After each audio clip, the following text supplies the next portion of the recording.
Devil Dog underscore 88. Welcome, everybody. So, we are going to do a deep dive into what does the electronics tell us literally about what has happened with Nancy Guthrie. What does the electronics tell us? Now, I did a little bit of research because this is a little bit out of my realm. So just bear with me and let's try to work this out together. Because, like I said, this is not something that is in my wheelhouse, but I think it's very important to go ahead and try to understand. It just makes perfect sense in more ways than one. So, welcome. We are going to take a little dive. Did all my notes last night. So, if I get anything a little bit off, just bear with me. I'm trying to go ahead and do the best I can to get everybody to see what I'm talking about. And I think you're going to find this very interesting because I know I sure as heck found it interesting. So, saying that, let's have that talk. Let's have that discussion. What does the electronics tell us? What does a lot of these things that we think we know or that we think we might know as to what it all means at the end of the day? Because I found a lot of information that is very interesting. Once again, I'm going to try to present it in a layman's terms so we can all understand it. Okay, so just like I said, bear with me, please. Here we go. Hope you all can see me very well. All right, this is Devil Dog underscore 88. So let's talk about something that we really haven't talked about. It's been talked about a lot, and we've mentioned it, but I'm not sure if we really understand the dynamics of it. Now, this is going to be something dealing with the blood splatter. Okay? This is the first thing we're going to cover. The blood splatter that was outside that front door of Nancy Guthrie's home. Okay? And we're not going to get into, the probabilities and how far she was away from the ground when she was, coughing up blood or whatever the case may be. We're not going to get into that. We're just going to get into what does it really mean as far as what information can they get from that when it comes to finding out how long has that blood been there. That's what we want to find out. Because some of the questions that were asked, and we've all been asked this, and we've all heard other people ask this, how was that blood there before? Does that blood was that happen? Like, did she cut her arm with a rose bush or something, and because she was on blood thinner, she was bleeding? Was that blood there previous, or was this something that just happened to her when she went missing? Okay, so it's very important, and for me, I never really understood that because it's once again it's out of my wheelhouse, but I think it's very important to understand what we're talking about here. So there's a lot of things that blood splatter can tell us as far as how long it has been there. Okay, how long has this blood really been there? So the blood splatter information goes like this: in minutes to hours, it's easy to identify. So if that blood splatter was just done recently, within minutes and or hours, it's very easy for the forensics to figure out how long ago approximately was that blood there. Okay, and they're going to look at things like from the first 3 to 15 minutes. Okay, 3 to 15 minutes, you're going to have a slight gel forming. Okay, a slight gel. It's going to be like almost like a, I don't know, like a soft jelly mucus type of a feel to it. Okay. So the first 3 to 15 minutes, it's going to be easy for them to identify exactly when this happened, how long that blood has been there. If it's 30 to 60 minutes, they're going to notice that the outside of the blood splatter, it's going to have some type of crust start to form on the outside. And no, you guys know what I mean by the crust. It's going to have some type of crust that's going to be on the outside of that blood. Okay. That's going to be 30 to 60 minutes. It's going to be pretty easy to tell how long that blood has been there. And it's very important to understand because a lot of the questions that we're asked is, was the blood there before? Did it happen? This happened earlier and it just never got cleaned up. So I know I've asked that. I know I've heard numerous people on live streams ask that. And I know our own people in our channel has asked that. So that's why we're covering this. Now, 1 to 2 hours, you're going to find that in Arizona, because of the weather, because of the heat and everything, 1 to 2 hours, and that is going to be completely dry. The blood splatter is going to be completely dry. Okay? And in your mind, you're thinking, God, man, 1 to 2 hours, completely dry. So what does that really mean? Well, it's still going to be pretty easy for them to figure out how long that blood splatter was there. So you're going from anywhere from 3 to 15 minutes, 30 minutes to 60 minutes, and 1 to 2 hours will be pretty easy for forensics to tell you how long that blood has been there. So we're going to know if that happened soon, that Nancy was missing, or did this blood come from Nancy right away? Well, we know it came from her because it was identified in her DNA, right? They confirmed that that was her blood. What the question keeps coming back is, was it there before? Was it there after? When did it really show up? When did it really happen? You know? So that's where we're at on that.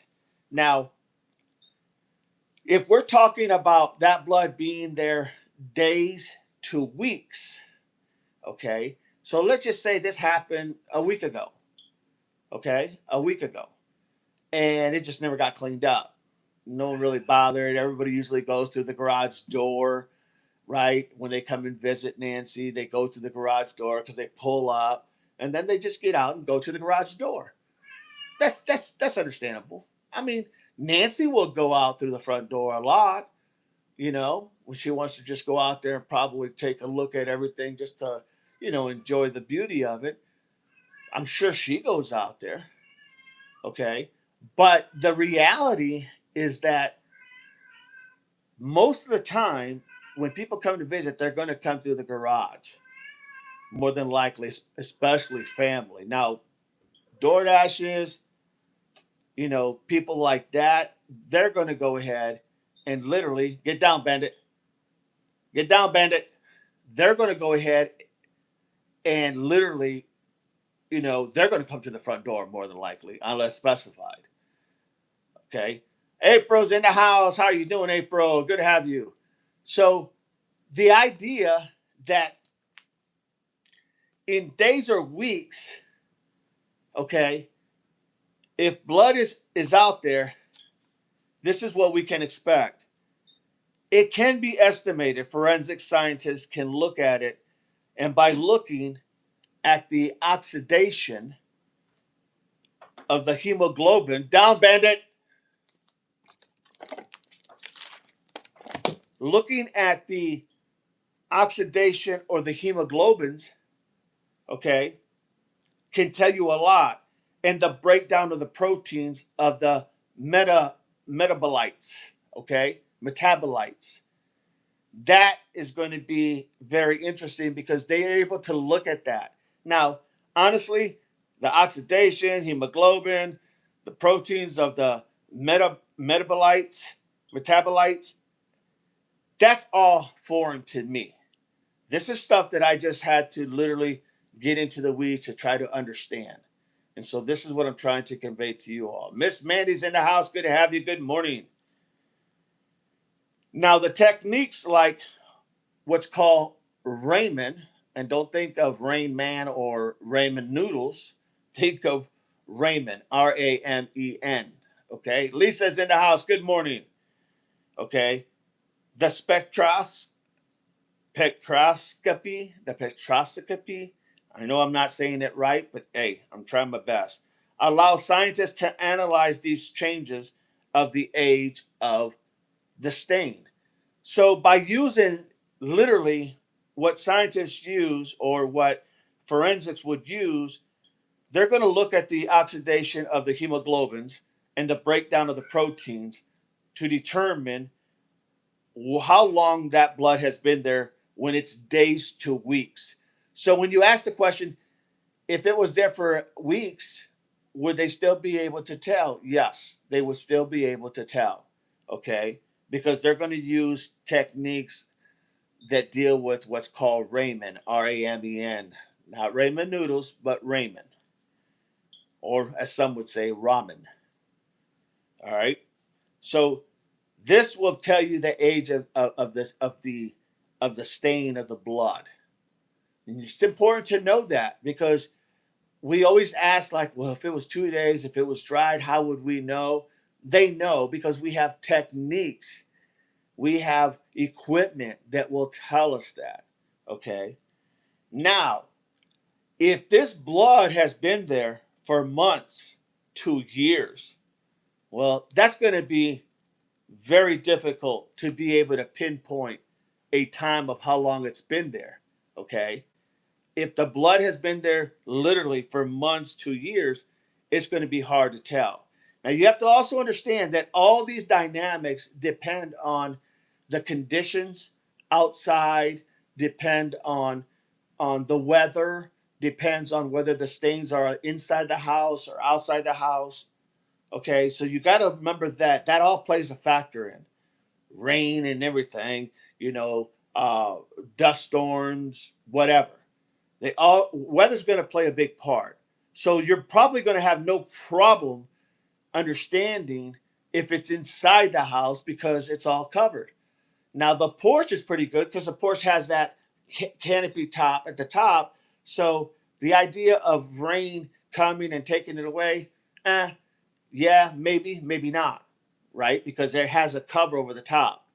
So if it's literally, if it's months to years, it will be difficult, and they will probably give you, you'll probably look at it as it could be unreliable. They'll still give it a shot, but it may not be as solid as if it was days to weeks, minutes to hours. Okay.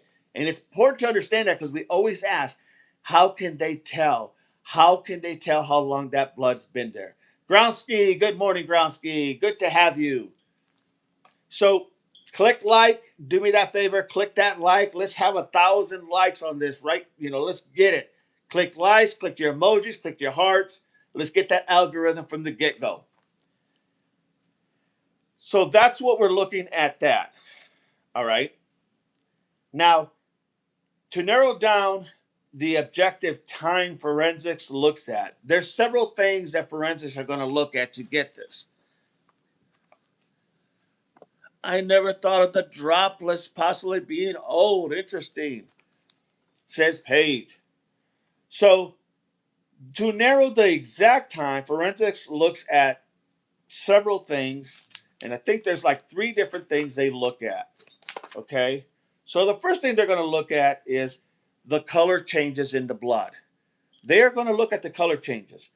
And that's going to be because the oxygen exposure to the blood, they're going to look at the oxygen, okay, and the exposure to the blood.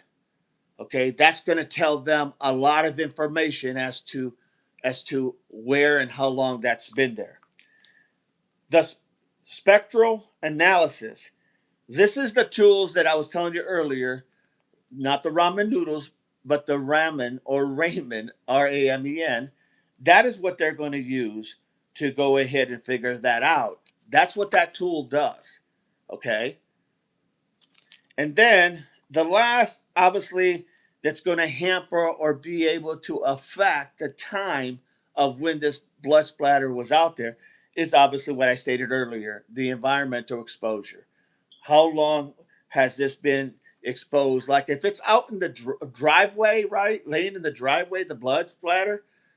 Well, if it starts pouring rain and sand and all that, that very could get washed away, right? So it's going to be hard to really get anything, if anything.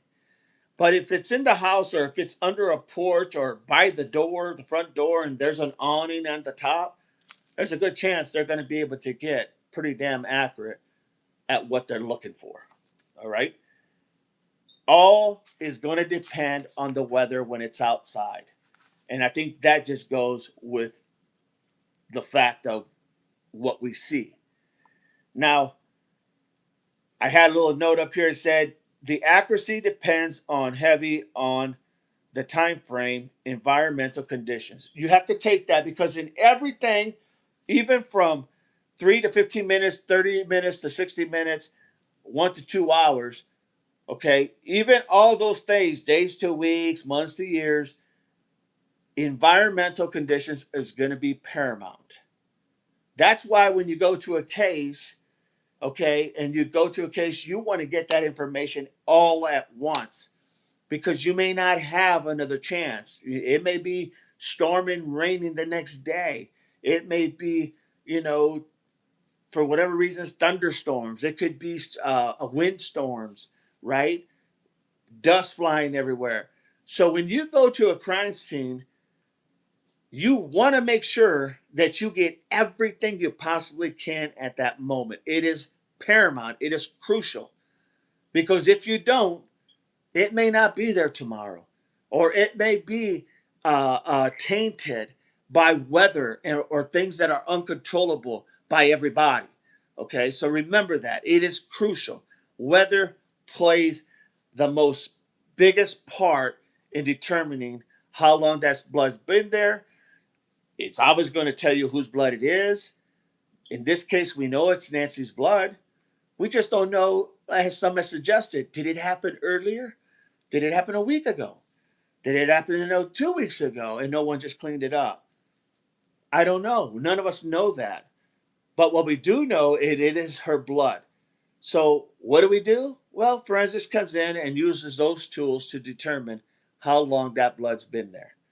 Okay. So it would be a safe bet that when they got there, I would hope, and I do say hope, I would hope that the law enforcement doing the investigators doing this investigation, and when they called their forensics out, I would hope that they went ahead and tested not just the blood to see whose it was, but that they were able to use these techniques to find out how long it's been there.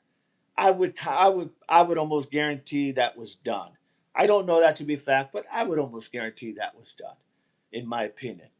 A good investigator, a good analysis, a good forensics would have done that. Okay? That's all we can go with at that point. But that's what the blood can tell you. As far as how close a person was on their knees to the ground, that's way out of my realm. Those are people that deal in blood splatter completely. Okay, they're going to be able to probably shed some more light.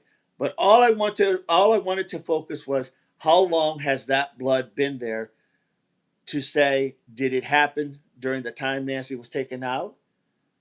Or was it there already? We don't know. We really don't know that. But they're going to be able to figure that out, especially if it happened that night, a night ago. They're going to know. So we're going to have that answer. Very, very interesting information. So that's dealing with just the blood. Okay. And the reason I went in here and I started doing this work, and believe me, I stayed late hours getting this information, was because that question has been asked a lot, even by myself, wondering, did it happen before or after? Lisa says, I love forensics. Thank you, dog. You're very welcome. Very welcome, everybody. So now, what's another question that we've always had? God, there's always questions about the pacemaker, right? Some people who work in that area will say, well, this is what it means, and this is what happens, and this is what took place. So there's a lot of information here, okay? And I think you're going to really enjoy this stream because it's stuff that is so pertinent to what we're looking at, what we're seeing. It's stuff that tells you the story. That's what it's all about. So let's talk about the disconnection of the infamous pacemaker. Now, I have thought that when Nancy had become unalive, that it is very possible that it's because the pacemaker disconnected and from the phone or the watch iPhone or the the watch iPhone watch, and therefore that meant she was gone. Or there was times when I thought, well, that's possible, but maybe it's because she uh, became unalive, and that's what happened. Okay, so let me clear the air on some of these things. Okay, so the disconnection of the pacemaker. If a person is separated from 30 feet, and if you know this information, great. Okay, if you know this information, great. And if you don't, I think it's a good eye opener. I know I learned a lot. But if the pacemaker in the person and the Wi-Fi, the phone that has the Wi-Fi, and or the Apple Watch, if they are separated within 30 feet, 30 feet, that's 10 yards roughly. That's like first down. You know, NFL, they go, got to get that 10 yards. And when they get it, they go first down. That's because they went 10 yards. That would give you an example of how far 10 yards is. It's not very far. Okay, 30 feet. There's 3 yards in a 3 yards in a or 3 feet in a yard, right? So maybe even four. So God, why did I say that? I'm not sure, but the fact of the matter, it's going to be 10 yards, a first down marker if you want to analyze how far that usually looks like. Okay, so saying that, if you get 30 feet away from either or, you're going to lose disconnection. Doesn't mean the person is unalive. Doesn't mean the person is no longer with us. It just means you have broken that threshold of approximately 30 feet for there to be a connection to the phone and or the iPhone watch and the pacemaker. Follow me? So, why that's important is because we know that at some point that pacemaker and the phone got disconnected. And there was times when I said, well, maybe it was severed, thinking the worst. Maybe they, for better lack of words, cut it out and God only knows. Or she became unalive and that just stopped everything. Not the case. It just means the disconnection disconnected because it was separated. Okay? It's that simple. Now, if, if, oh, I'm sorry, let me finish. Applies to person, okay, disconnection. Now, this usually, when this disconnects, the pacemaker with the iPhone and the Apple Watch, when it disconnects, okay, that's usually because the phone is out of range, and there is an exact timestamp for that in her pacemaker that logs in information going back to the computer systems of the wherever they're storing all this information. Okay, there is a timestamp when that happens. So they're going to know exactly when there was a connection. So that may explain why, when law enforcement said, at such time, there was a disconnection between her pacemaker and her phone. blah blah blah blah blah. They don't explain it in detail. They just leave it like that. So you're looking at it going, well, what does that really mean? Oh my gosh, she was unalive. That's not necessarily true. It's just they went back and were able to, the investigators and or literally the forensics, they were able to extract that information to find out exactly when this happened, where the disconnection happened. Okay, it's not going to tell them anything else at this point. It's going to tell them when it disconnected. All right.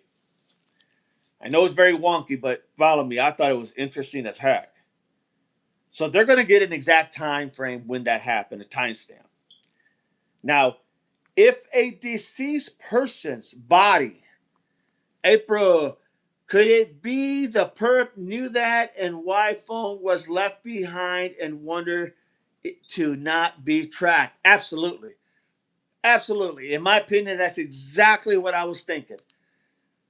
They knew from the get-go, I think, that if they left the phone back and they kept the phone and the Apple Watch and everything else, that yes, it would be hard to track them, even though there's a tracking of where that pacemaker's at. But if it gets disconnected, it's still working. There's a battery inside that lasts 5 to 15 years, okay, in this pacemaker. But I'm going to get to that. But that's a very good question. So here we go. If a deceased person's body is moved away, now let's say this body is deceased.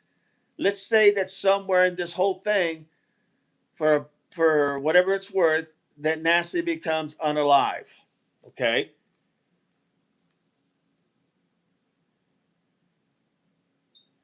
If the body or the iPhone or iPhone watch, okay, hang on a second. I'm just trying to make sure I understand this. If either or is moved away from each other, the connection will drop. So whether the body becomes undeceased, okay, this is the body, it becomes undeceased, okay, this is the body, it becomes undeceased. Let me boil this down a little bit. So this is the body, and it becomes undeceased or unalive, let's say, and it is separated from the Apple iPhone that is connected through the Wi-Fi, right? The Bluetooth. Let's say that they go ahead and they're separated, okay? It's going to give you that information. It's still going to give you that information. It doesn't matter if the body is moved or the phone and the iPhone watch is moved. It's going to disconnect at a certain point of approximately 30 feet. Doesn't matter that it's alive or unalive. It still goes to the distance, okay? The Bluetooth connection will drop rapidly within that 30 feet apart, just like we said earlier. So if the body is unalive is unalive or alive, it doesn't matter.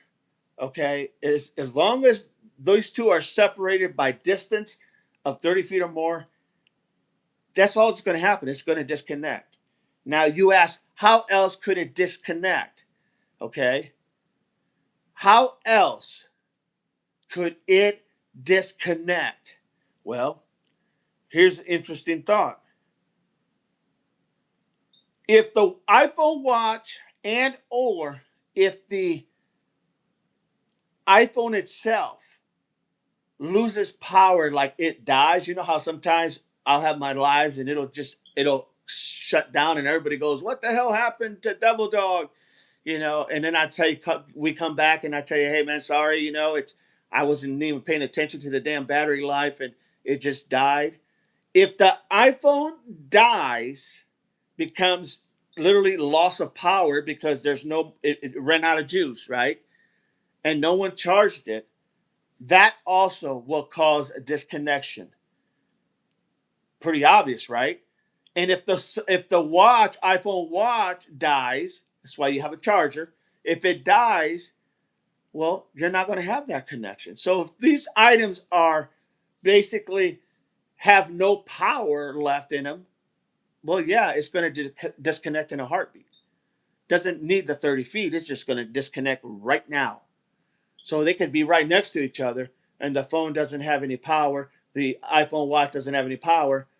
It's going to disconnect ASAP. Doesn't have to be any distance there. Okay. And it's important to know that because the also, if the phone, now get this, this is what was really surprising to me. If the iPhone and or the watch is turned off, let's say you don't want to hear it for the night, you turn it off. Well, we know that Nancy has it on, right? It's connection to her pacemaker and etc. But if it's turned off purposely, like you power it down and turn it off, that connection is lost. Follow me? The Bluetooth connection is lost. Because you got to remember, there's information being sent through there back to wherever the doctor's offices are, whatever, telling it, hey, this is what happened. Okay? It's telling them the sequence of what happened. So if you want to disconnect the iPhone from the pacemaker, just turn it off. Automatically disconnects. Or turn your iPhone watch. If you have an iPhone watch instead of an iPhone, turn it off. It's going to disconnect. It's that simple.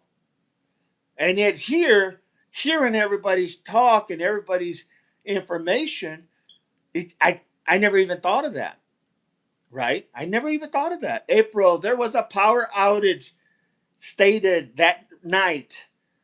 Yes. Or her being taken. So while purpose in the house, the iPhone wouldn't have worked. That is correct. The iPhone, now here's something interesting. Glad you brought that up. So if you don't have power, let's say you lose power. Let's say there's a storm outside and you lose power, right? And I'm asking you guys this question. If you lose power in your home, okay, now you don't have Wi-Fi. Does your phone still work using data? In other words, if you have data, it should still work, right?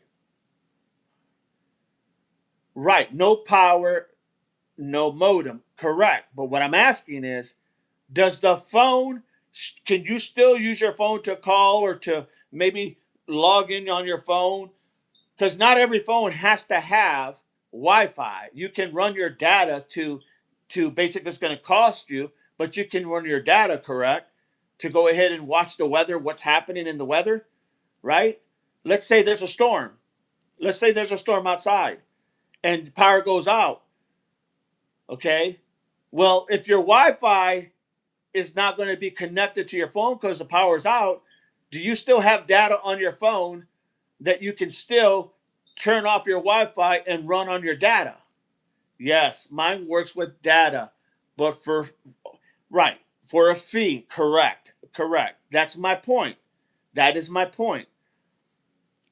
If a storm happens and it gets disconnected, your phone is still going to be operable if you are using data rather than using Wi-Fi. Wi-Fi doesn't cost you anything.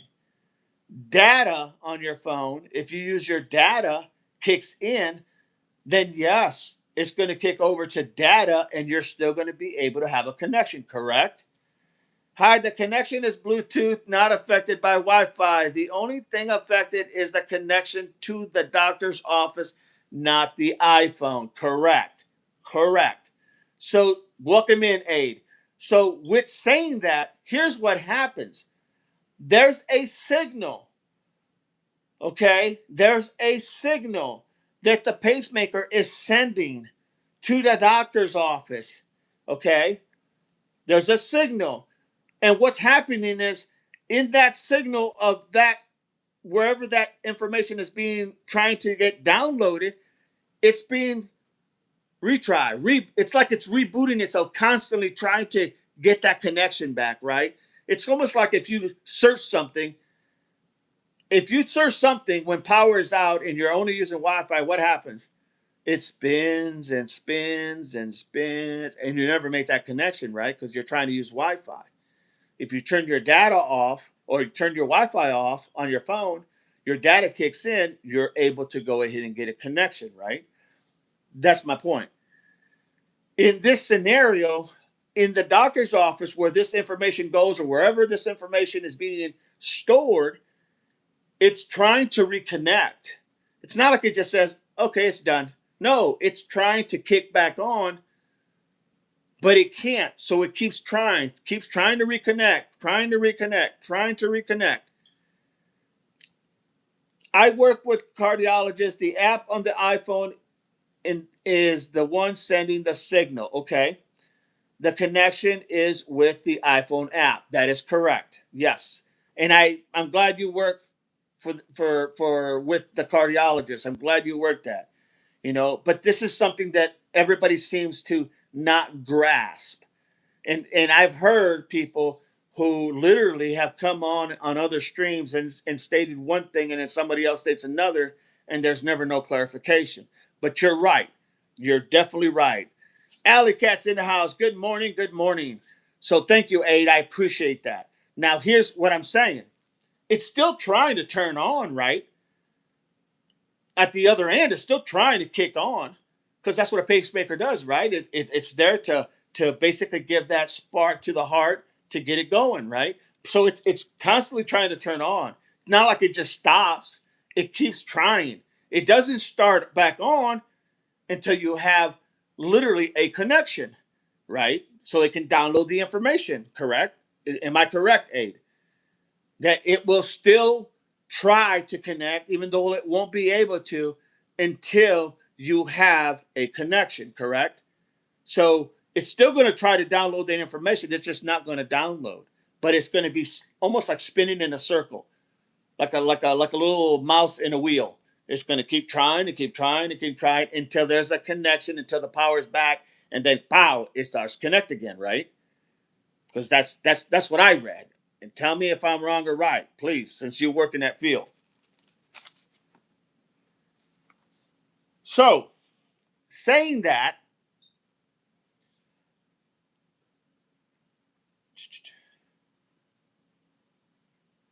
it will drop immediately. A says also uses an insulin pump myself. That does the same thing. Connects to the app, connects to the pump, and the phone sends the info. Yes, yes. So we're good with that. So we're on the same sheet here. So now, if the phone is completely off, well then you just lose connection, right? The wheel is still turning. The mouse is still turning the wheel, trying to get it to start because you lost connection, right? But if the phone is powered off, it's doing the same concept as if you lost power, it's doing the same concept. Okay, you follow me, everybody? So the idea, my point in what I'm saying is that literally it will drop immediately if you turn off your phone. Yes, that is right. Thank you, Wade. Appreciate that. So exactly my point that literally, if you want to break the connection, just turn off the phone and the watch, right? If you want to go ahead and break the connection, go further than 30 feet apart, right? Go 30 feet apart or 30 feet apart, approximately 10 yards roughly, and it's going to go ahead and disconnect. Has nothing to do with the unaliving of an individual. It has nothing to do with the person, the individual passing away. Okay, it has nothing to do with that. It has everything just to do with the distance and the power. If it's powered off, that's what it's all about. Correct. But that little mouse in the wheel is going to keep turning, trying to kick back on, even though it's not going to be able to. It's going to still try to kick on. Right. So now we get to the pacemaker. Everybody follows me, right? Just want to make sure. Thank you, A. Appreciate that help. The pacemaker battery lasts 5 to 15 years. Okay, according to the research I had done. It will continue to generate electrical microcurrent and attempt to communicate long after a person has passed away. So when a person passed away, right, it's still going to generate electrical microcurrent and attempt to communicate even after the person has passed away. It's still going to keep going. It's still going to keep trying to connect even when a person has passed away. It won't, but it's still going to try. You follow me? You follow me so far? It's still going to try to connect. Okay? Even when a person has passed away.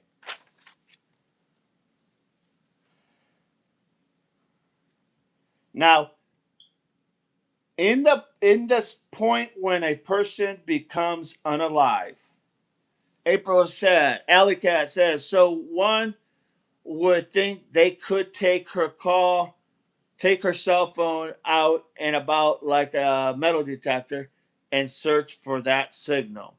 Yeah, pretty much. Pretty much.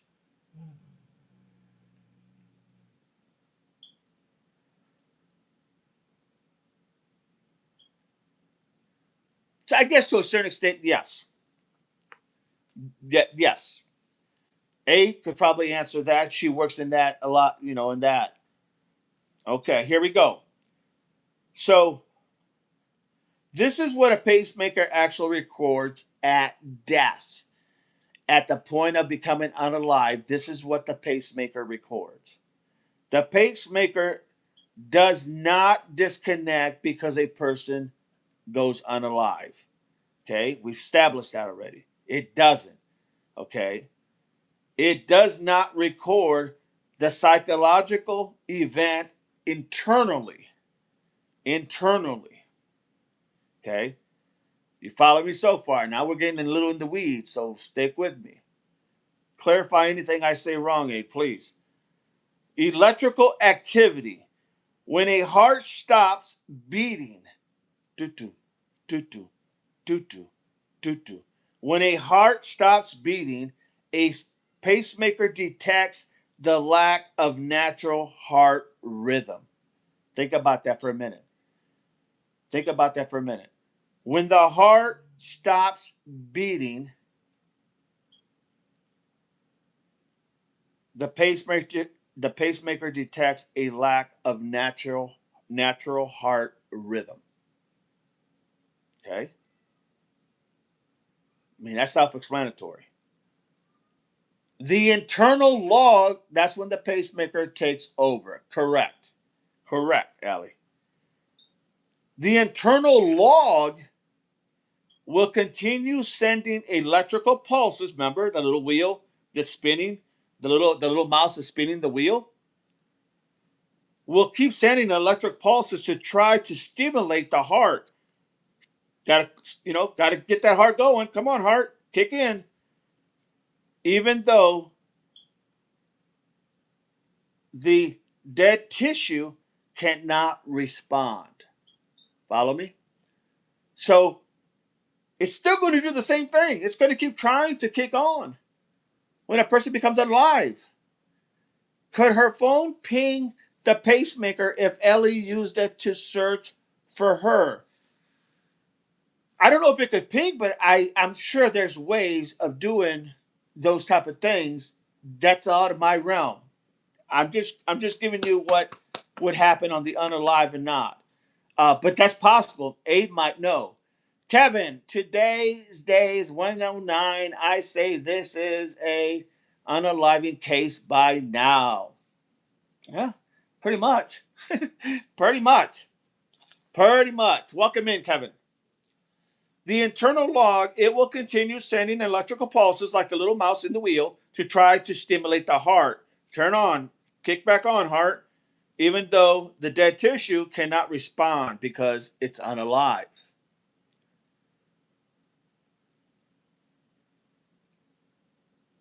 The pacemaker logs the entire event with an exact timestamp in its internal memory.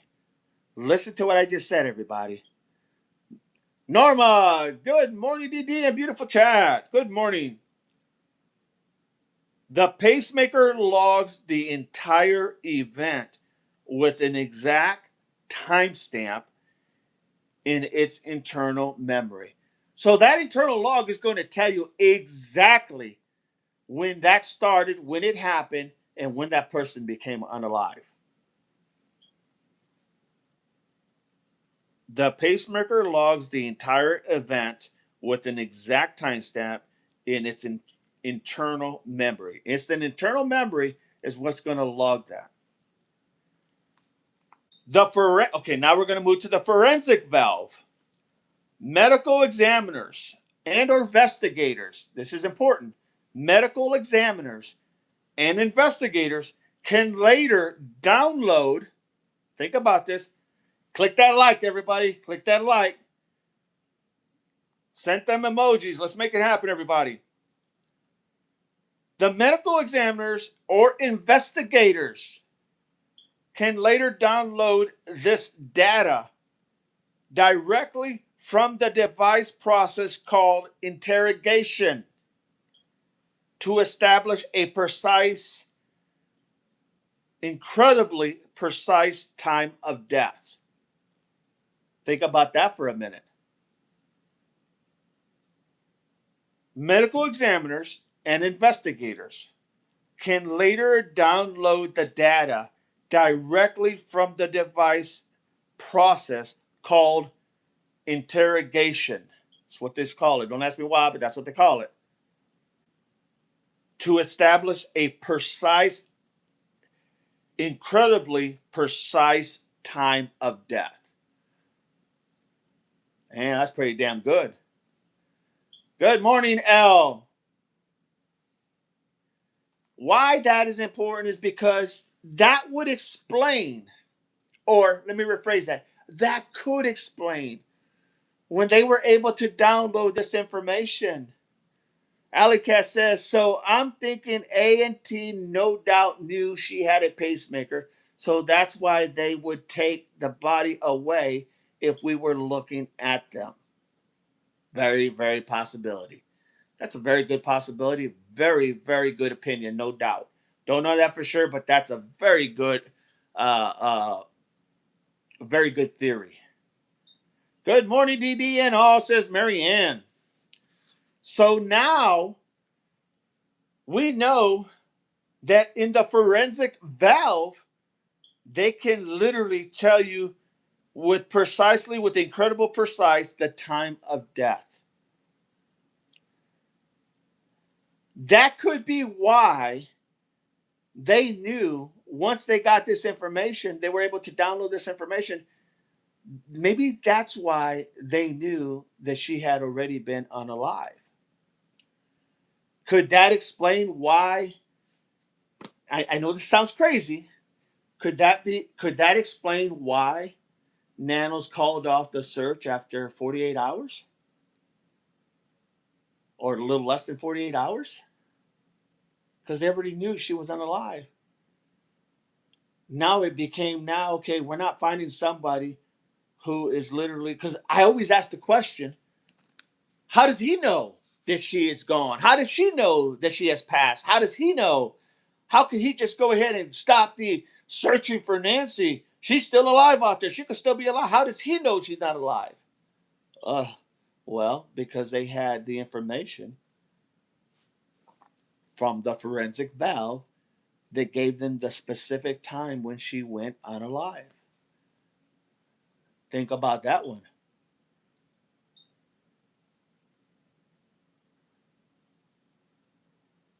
Doing good, Marianne. Alley I just don't think the perp or Kayla Day and company or randoms would know this information.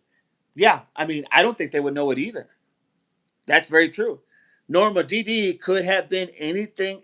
DD could have been anything as possible. No doubt. Without a doubt, Norma. Without a doubt. Groundsky, no file, no search for Nancy, all in technology. SE says, but why would they entertain the random letters then? Because you remember, SE, Savannah said, do the right thing. You can still do the right thing. We'll still pay you. Just let us have our mother back, either to celebrate a life well lived or to have her back with us. That came out of Savannah's mouth. Remember that? So you ask SE, but why would they entertain that random letter? Because they want the body back to have that final burial, to be able to say, let us. They're basically, they don't want to tell them they know she's unalive, but they're telling them, we'll pay you even to get the body back so we can celebrate a life well lived or have our mother back with us. Interesting. 8 says, thinking now further, if you close the app on the phone, it will also disconnect. If you turn the phone off, it's definitely going to disconnect. April, they would still need to recover the body for a case. Why call off the search after 2 days? Because I think now, Allie, now this is only my opinion here. I think now what they're looking at is we need to figure out who did this. Let's get whatever we can as far as DNA. Let's get whatever we got to search that property. I mean, get all the DNA, footprints, blood splatters, hair follicles, you name it. Because the odds that she is searching, it's not a recovery, it's not a search of recovery, it's now a search for just well, I don't know. It's not a search for uh, finding her alive. It's now just to recover her body. And maybe Nanos in I'm not believe me, I'm not siding with Nanos in any of this. But I am saying it does make sense. Then his mind, she's already gone. And there's probably a good reason that he then had to pass that information to Savannah to let the family know, sorry guys, but according to the logs from the investigators that they pulled the information, she is not alive anymore. And it is possible, very possible, that that's why he made his decision. Would I still have sent a search party out there? Well, yeah, they could have threw her anywhere. If she's unalive, they could have threw her in a hole in the ground anywhere. Could have put her under a tree anywhere. She can't talk. She can't talk no more, right? She can't say anything no more. She can't scream no more. So they could have threw her anywhere, half dozen million places out there in the desert. But that could be why, and this is my point, that could be why Savannah and the family started to move on. They said, you know what? Savannah says, the hope of finding her alive is no longer there. That doesn't mean they don't want her, but they said, we'll pay even for the body. We'll pay for the body just to have a party, so to speak, to say a life well lived or to have her with us. Savannah said that. And if you look at Savannah today and you look at Annie and you look at Cameron, the few times you can see all of them, it's like they moved on. Why? Well, because they know she's not coming back. Do they want their mom's body back for a proper burial? I'm sure they do. But the idea of thinking, oh, mom's going to come back, they're going to find her, they're going to find her, they're going to find her. Maybe they realize, no, they're not going to find her alive. She's unalive. Just something to think about, everybody. Now, Nanos calls off the search because it's not an active search for survival. Now we're talking about you're just trying to recover the body. So he downscales the search. After 2 weeks, he downscales it because they bring him that information that, hey, she is no longer alive. She is unalive. Something happened and she became unalive. Not because of this connection, not because of this, but because literally the data shows she is unalive. And there is a timestamp. At this specific time, she passed. Now, because we don't know that specific time, literally, that specific time could have been while they were still in the house, if that's where it happened, or it could also be wherever they were at. Okay, because it's going to tell you exactly when she passed. April, they would still need to recover the body for a case. Why call off the search after 2 days? Well, they didn't. So they called off the search. Now I'm playing devil's advocate here, so bear with me. They called off the search, yes, or did they call off the search with the amount of manpower that they had at the very beginning? Did they downsize it? Did they bring it down?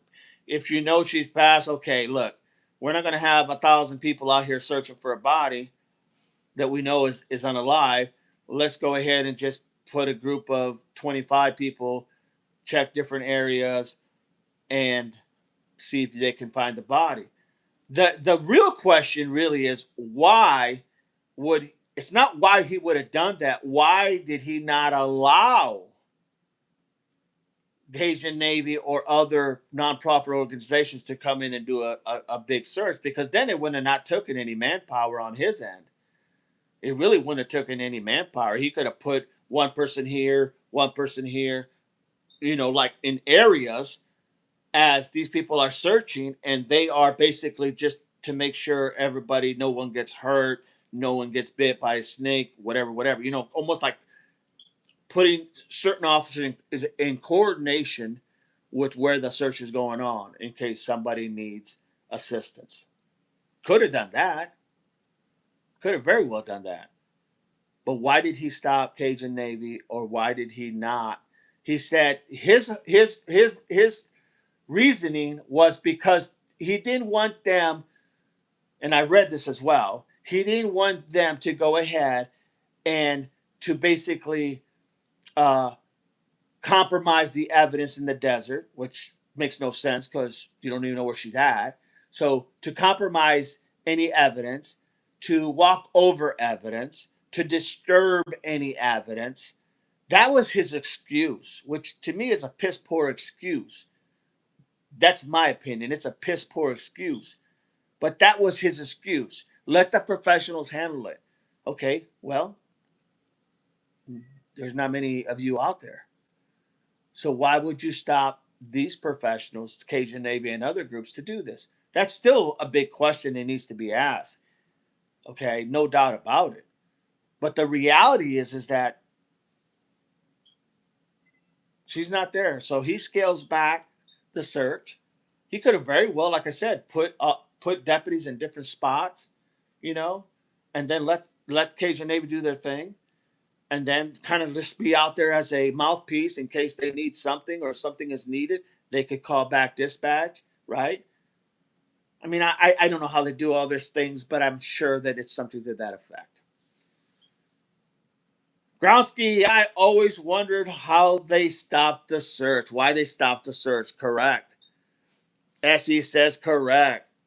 SE says good point. Alicat, so this is literally changing my mind right now because I wanted to run something by you about Kayla Day when I saw you on live next. LOL. You can still run it by me.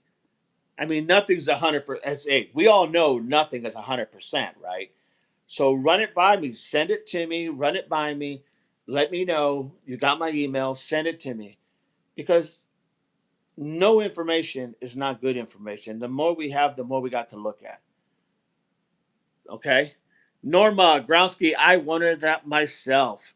Paige, Hearts, eyeballs, Marianne. I sat, They stopped the search because they know what happened. Well, no, that's exactly right. That's exactly right, Marianne. They stopped the search because they knew what happened. But the big, real question is, why did they stop? Because you really want a body to fulfill a crime and to charge. You really want to have a body. So why stop Cajun Navy from going ahead and searching? It's not really costing you anything. It's not costing you nothing. Maybe a few men, 15, 20 men in different spots along the desert, right? Kind of like when they're running a marathon and they're going all over the place running everything. You have people with water in different spots. Here you go, have some water, keep them hydrated, that type of thing. I mean, that's what I'm thinking. Have people in different spots, let Cajun Navy do their thing, or any other nonprofit organization of searchers, and then go ahead and just have, you know, there's same thing as a runner who's running a marathon. Here's some water. They take the water, they drink it, they keep running. Same thing here. They're searching. They need, they want something to drink. Hey, here you go. Here's a checkpoint. You can go ahead and get something to drink here. You follow me? It's all about coordination, right? Coordinating all these things.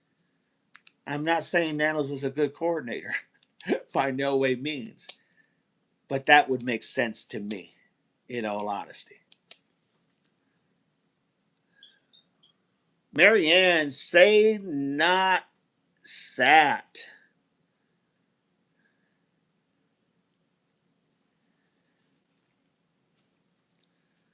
Lisa, Norma, start over again from the beginning. Oh my Lord, Norma. Okay, hang on a second.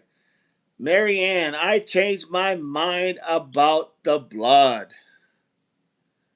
True, and they very well maybe just haven't told the public they know.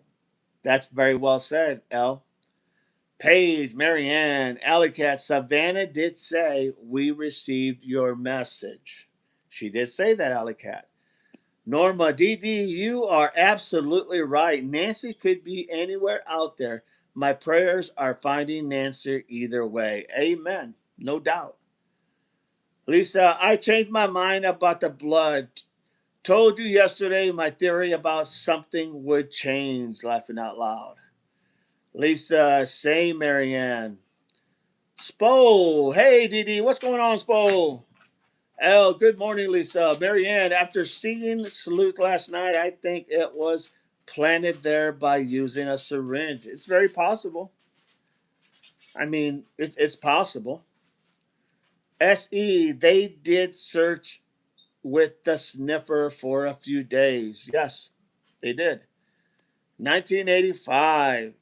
Marianne, there, L. SE, the sniffer on the helicopter, SE. Everyone, hope you all are doing well today, says L. Norma, Lisa, back Norma and everyone. Groundsky, sheriff went over budget, but should take free help to search. I totally agree, Groundsky. Alley Cat, Kayla is in Perryville prison. Yes. From April 2nd to October the 10th. Yes. So she only received 6 months, correct, and 8 days for attempted burglary, reselling, trafficking, stolen property, dangerous drugs violations previously. Okay. Narcotic drug violations, 1,000 pills opened, used needles, and being with a felon who was in possession of weapons, correct? No one, no way she made a deal. She snitched some valuable info, in my opinion. No doubt about it, Allie. And we've stated that before. We stated that before a few days back that's exactly it had to be a some type of plea deal that they made to shorten her sentence for information. No doubt about it. 100%. Almost, I can't guarantee it, but I would say pretty damn close. That's spot on. Spot on. L, not wanting Cajun Navy or turning down search for her body is still weird regardless, but maybe they even knew where she is. Just thinking otherwise, it doesn't add up or something we haven't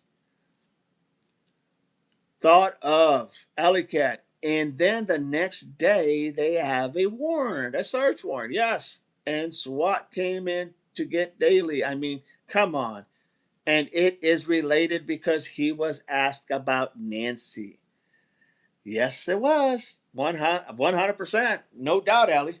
So, see, this is where we're at now, everybody. So, now we kind of understand a little bit more. Now things start to make a little bit more sense. They were able to download that information to know exactly, they got a timestamp of when she became unalive. They had to have told the family she is unalive.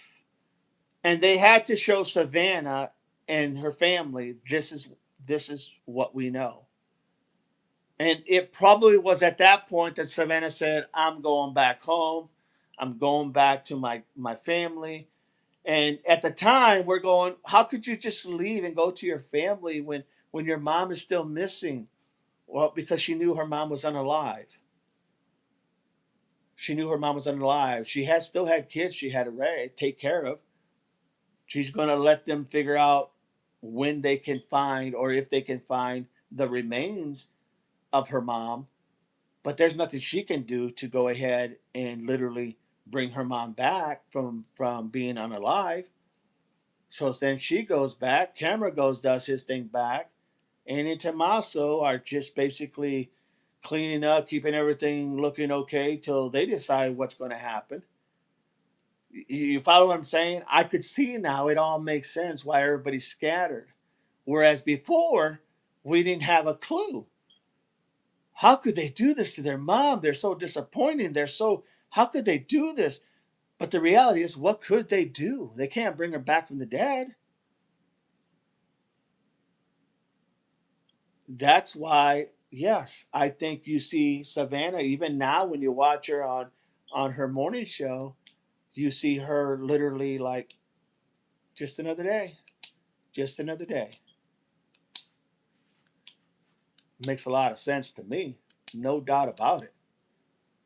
You're right. It's kind of making sense, says Alicat. Yeah, that's why it all happened that way. But understanding these little nuances, and granted, I should have probably done this a long time ago, but understanding these little nuances is how all this works usually tells you you can fit those pieces now a little bit more clearly. Not so much as who did this, but you can fit the pieces why people responded the way they did, why they did what they did, why they made the decisions that they made. That's pretty clear as far as I'm concerned. So we now know that they know when she became unalive. We now makes a little bit more sense as to why they stopped searching for the remains. Remember, it's not no longer a recovery, or it's not, I forgot how they worded it. It's no longer that they're searching for someone who could still be alive. They're looking just to recover the body. Okay. And it's very possible that they do have a lead somewhere and they are trying to go ahead and pin this person down to the exact science, or persons down to an exact science, so they could go ahead and make this charge stick. That would make sense. Only part that doesn't is why they were turning down search. Right. That bothers me, because here's the thing. They could have threw the body anywhere, right? They could have put the body anywhere. I mean, anywhere. But what you're saying does make very much sense, Didi. Thank you for that. You're right. I agree with you. The only other thing I could think of, and now this is really going outside the box. This is only an opinion, everybody. Only an opinion. It is possible that earlier, as Alec had put it about, we had talked about the plea deal that she might have made. She could have said that they got rid of the body and maybe just dismantled it, burned it. chart it, whatever the case may be. And I say that only because the fact that maybe the only thing that's left is bones. And you could have scattered those bones everywhere and everywhere once they're all dismembered. So she could have stated something on that plea deal to basically say, this is who done it. I don't know how you're going to find the body because they did X, Y, and Z, and because of that reason, they could have put those bones anywhere. Follow me? It is possible. Good morning. Cynthia says, good morning, Devil Dog. And Cynthia L, right? Maybe I'll be back. I didn't forget about you, Norma. I remember you telling me start from the beginning. I will be back. I'm just trying to continue on, but I didn't forget about you. I just want you to know that. L, right? Maybe they know where body is or it isn't, even with us anymore. That's the only thing I can think of. Makes sense. Good morning, Cynthia. So now that we covered that, now we understand how. Okay, where you at, Norma? Norma, are you ready for me to go over real quick? If you guys want to take a break real quick, go ahead. I'm going to go over this real quick with Norma so she doesn't feel left out. Or let's hear it again. So we talked about the blood splatter and how the blood splatter works, how they're able to find out the information from just the blood splatter, nothing else, just the blood splatter. We're not talking about how far she was from the ground. We're not talking about all this other still. Okay, take notes. Um, we're not talking about how distant she was from possibly getting hit and spitting out blood and all this kind of stuff. The question that we were asking or that I was proposing is what time, how long has that blood splatter been there at the front door? Was it there before? Was it there a week before, days before, that no one just cleaned up because it's out there, who's going to really care? Or was it there for a long period of time? Okay, Norma. So here's the deal. In minutes to hours, it is very easy to identify how long that blood has been there. So you go from 13 to 15 minutes from solid gel, just a solid gel, kind of sticky solid gel. In 30 to 60 minutes, you're going to see a crust at around the outside of the blood. That's usually going to take about 30 to 60 minutes. In an hour or two, 1 to 2 hours, it's going to be completely dried. Now, all those scenarios, it's easy for forensics to come in and do the testing and determine how long that blood has been there. Okay. But these are what they're looking at. Okay. If you're looking at, could it have been there days to weeks before this incident? Well, that can be estimated. Forensic scientists, they look at the oxidation of the hemoglobin and the breakdown of proteins and metabolites or metabites to be able to, technicians, like they use a tool called Ramen, or not ramen noodles, but some people do say ramen, RAMEN tools, spectroscopy, SPECTROSCOPY.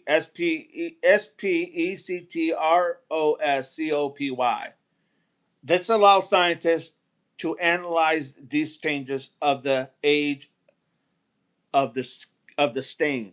So basically, they're using this technique, this ramen. I'm just gonna call it ramen because I like ramen noodles. It's called ramen spectroscopy, that allows scientists to analyze these changes of the age of the stain. That's for days and weeks. Okay, so if that blood had been there for days and weeks, they're going to use this tool to be able to decide how long that blood splatter has been there. Then, if it's months to years, okay, it's going to be difficult and it's probably going to be unreliable because a lot of it's going to determine in all these aspects of determining how long that blood's been there. It's going to be determined also by the weather conditions, by the outside outdoors conditions to be able to determine a lot of these things. Now, if it's inside the house, it's going to be so much simpler. So much simpler. Okay? It's going to be so much simpler if they're inside the house because they have coverage, they have see up. It could be there for a long time, and they'll be able to get whose blood it is, right? We do know it's Nancy's blood. The question has always been: is it there before or after? Did it happen before? Did she just cut herself and it never cleaned up, or what? Okay, that's why I was looking into this. So the idea is there is tools to distinguish how far they can tell to when that blood was there. Okay, that was the whole point. Now, to narrow down the forensics, look at they look at three different things. They look at color changes. Okay, that's the oxygen exposure to the blood. They looked at spectral analysis, tools like Raman to be used. If they see those different patterns that I told you about, that's the tools that they're going to use to solve these different things, right? And then the environmental exposure, that's just outside rain, windstorms, you name it. Anything can compromise stains on the outside. Now, we do know there was a porch cover at the top where the front door is at. So that blood underneath there could have stayed there for quite a while, right? Because it wouldn't have been really compromised a whole lot other than with the heat, right? So that's what that was all about, was explaining just how they were able and how they are able to figure out how long that blood. So they had to have known. They had to have known how long that blood has been there, whether it just happened or whether it was there for a week or whether it was there for a while back. They would have to know that, no doubt about it.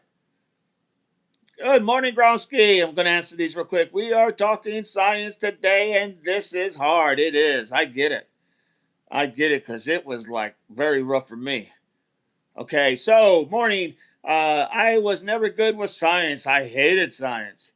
I love it now, but I hated it before. Marianne, spectronicist can not even spell it.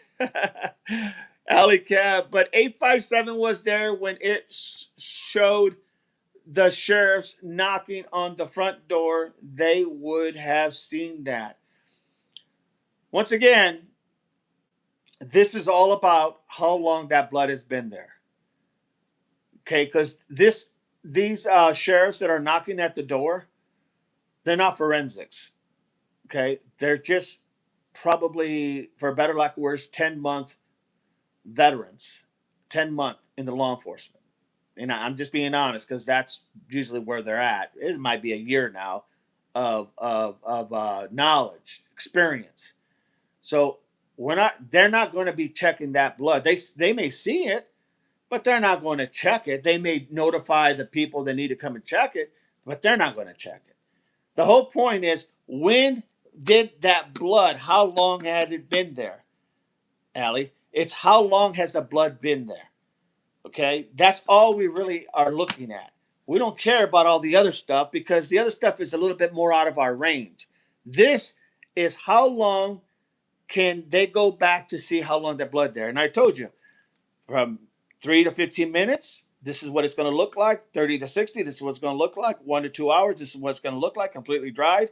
And then if you go days to weeks, they can use these type of tools, the hemoglobin and all the breakdown, and then so forth and so forth. So my point is that that's just explaining how long it was there, because the question had always been asked, was that blood there before? Could she have done this to her arm, cut her arm because she's on blood thinners? Could she have scraped her thing on the side, her arm, and it just left droplings? You know, And how long was it there? Did it just never get cleaned up? Are we mistakenly that it wasn't really a part of this whole thing? That's what this whole thing was about. Keep it real simple, says Krautsky. Norma, thank you, DD, for explaining this. No problem. No problem, everybody. Click that like. Win 1,000 likes, man. Click that like. Send the emojis. This was hard work, everybody. Make no mistake. Breaking it down, really looking to the facts, research. I love this, says Al. Paige, Alley Cat, got you. Alley Cat, though, but you couldn't see it on the porch per video. Possibly not. I think Sleuth was gonna see if that was possible. He was gonna look into that, but I'm not sure. This is all me, everybody. I'm looking at this from my perspective. This is not anybody else's information. This is my information.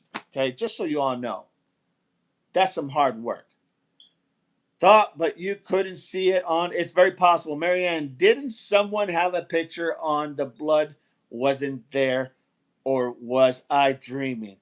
Somebody had said something on Sleuth yesterday because Sleuth was talking about the patterns he was doing what did he call it? Imprints on like the same type of tile. He was trying to see how those could be matched by either a shoe or possibly a tire, kind of like what Monk did. Monk did the same thing. And so that's what they were trying to do. Try to figure out the pattern, what it could have been used or what it could have been made into that look of that blood splatter and those bigger chunks of blood that she probably coughed out of her mouth.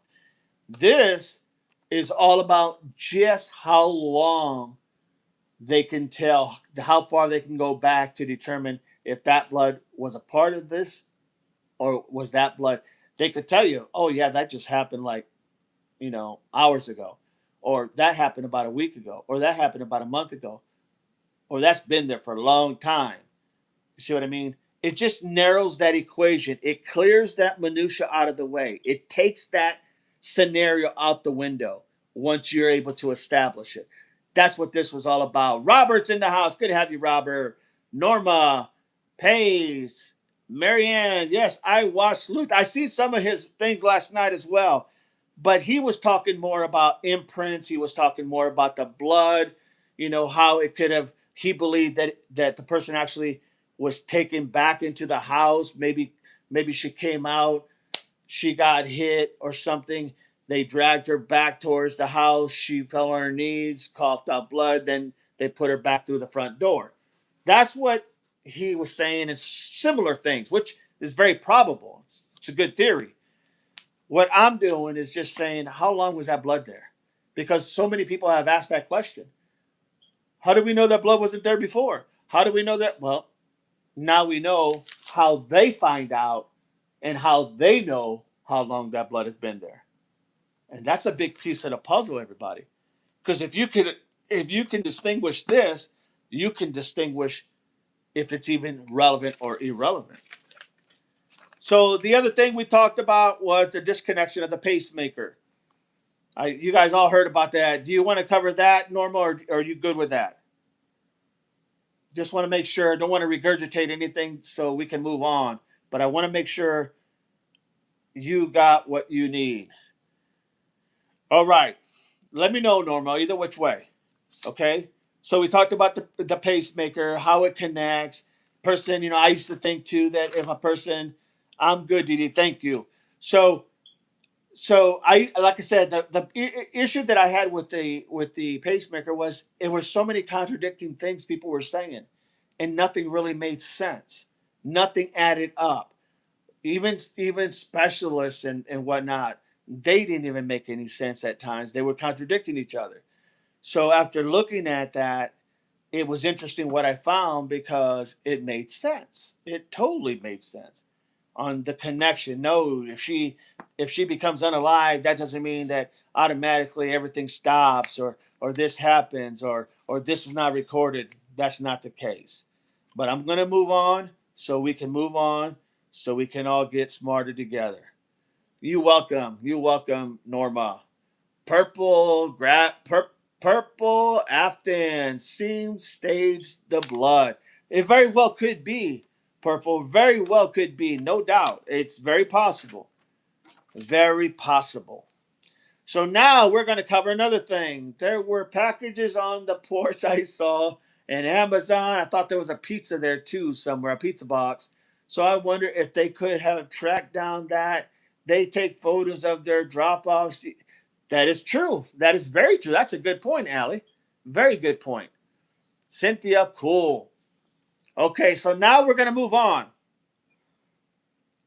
So we've asked the question about the garage doors, right? How many times it opened? Is there a stamp? Is there not a stamp? Okay. Is there this? Is there that? Did they come in through the front door, the garage door? Because a lot of times they would pull up, right? And then they would walk right in to the garage door into the house. So that's actually a really good point. Previous packages, pictures could prove, yes, very good point. Very good point. So the garage doors, yes, they have a timestamp. We know that because they told us that. And it's recorded when a garage door opens and closes only if it's connected to a smart ecosystem, a home automation, or a automation hub, or a home security system. So that's how they were able to tell that when that door opened, the garage door, and when it closed. Okay. Now, this garage door is important also because it tells you everything. It tells you the history log of it. It tells you, gives you the activity, how many times it was open. It even tells you, to get this, this was really shocking to me. It even tells you a specific family member or guest who uses a smartphone app to open or close the garage door. It will log who it is. In other words, let's say I use my phone, it's going to log down my phone number as the one who opened that door. Very interesting. So I didn't know that before. It will tell which person did it if they used their phone. Okay, if they used a device like like a garage door opener, well, it's just going to say open and close by the device. Yes, I didn't know that either, Alley Cat. But if you use your phone because you downloaded the app, a family member could open that door with his phone, just like I always suspected. I just never knew that it actually recorded your number as the person who opened it. So they would know who it was. Absolutely. That is my point. So understanding that the data that you can get in this, open close, user attribution, a specific family member or guest uses a smaller phone app to open or close a garage door. The log will also state who triggered the event. So if they go back and they look at that, they know who opened that garage door. They know if even the garage door was open. Okay. So let's go back a little bit yesterday, just a little bit. I don't want to go too much yesterday. But let's go back when the question was asked, do we believe nanos? Well, you don't have to really believe nanos. You just have to believe that the information's there. That's where they got it from. Okay? The information's there, and that's where they got it from. Nanos only knows what he's told. Nanos only knows what he's given the information. Because here's the thing. The investigators are the one handling the case. The investigator or the detectives are the only ones that handle that case. It's their case. And what I told you guys before yesterday is that anybody who goes into that quadrant of that where that crime scene's at, they have to sign their name in a logbook. The sheriff is not allowed just to walk in there. No one's allowed just to walk in there. Don't care who you are. You're going to sign your name in the log, but there has to be a log because it keeps everything in check, checks and balances. It's the chain of custody, just like I said before. So they have to sign their name saying, on this date I was here. Name, date, time. Name, date, time. Because when they leave, if they find something, they can go back and look who was all there and try to pin it to see if, okay, this is why we saw this and we didn't see it before. You follow me? So they have to. No one is exempt from signing a logbook. If you're going to be in that crime scene and they're going to allow you to be there, because the investigators can say, no, no, no, no one's coming back here until we tell you who can come back here. And that's usually like they're going to allow forensics and stuff like that to come back. But just like any, like, let's say I'm a deputy and I want to come see what's going on, I can't just walk back there. Okay. They have to allow me to walk back there, and then I've got to sign my John Henry, my John Hancock, and that whole nine things. Now, look at this is true. I've been on crime scenes and had to give my name and why I'm there. Absolutely, it's just standard, and no one is above that. The pizza person should have, and everyone else who walked up to them should know if they're followed protocol. Absolutely. Absolutely. They would have a list of everything. So, getting back to the garage door, they know how many times it opened. So, if Tommaso said, I took Nancy home, look, guys, this is no brainer. If Tommaso said, I took Nancy home and dropped her off, they're going to look at the timestamp and they're going to be able to see the door open, right? And they're able to see, like they said, 2 minutes later it closed. Now, here's the kicker. We then asked the question. I asked the question. Okay, so what if Tommaso never, because remember I was telling you, I said, well, Tommaso technically is not the last person here, it was Uber.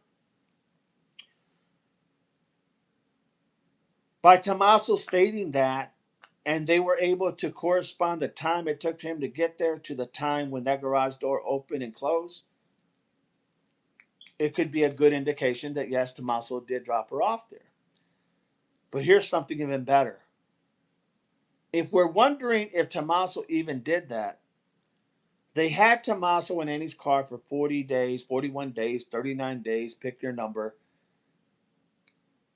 And they almost guarantee you they took the telemetrics out or they downloaded all the information of the telemetrics.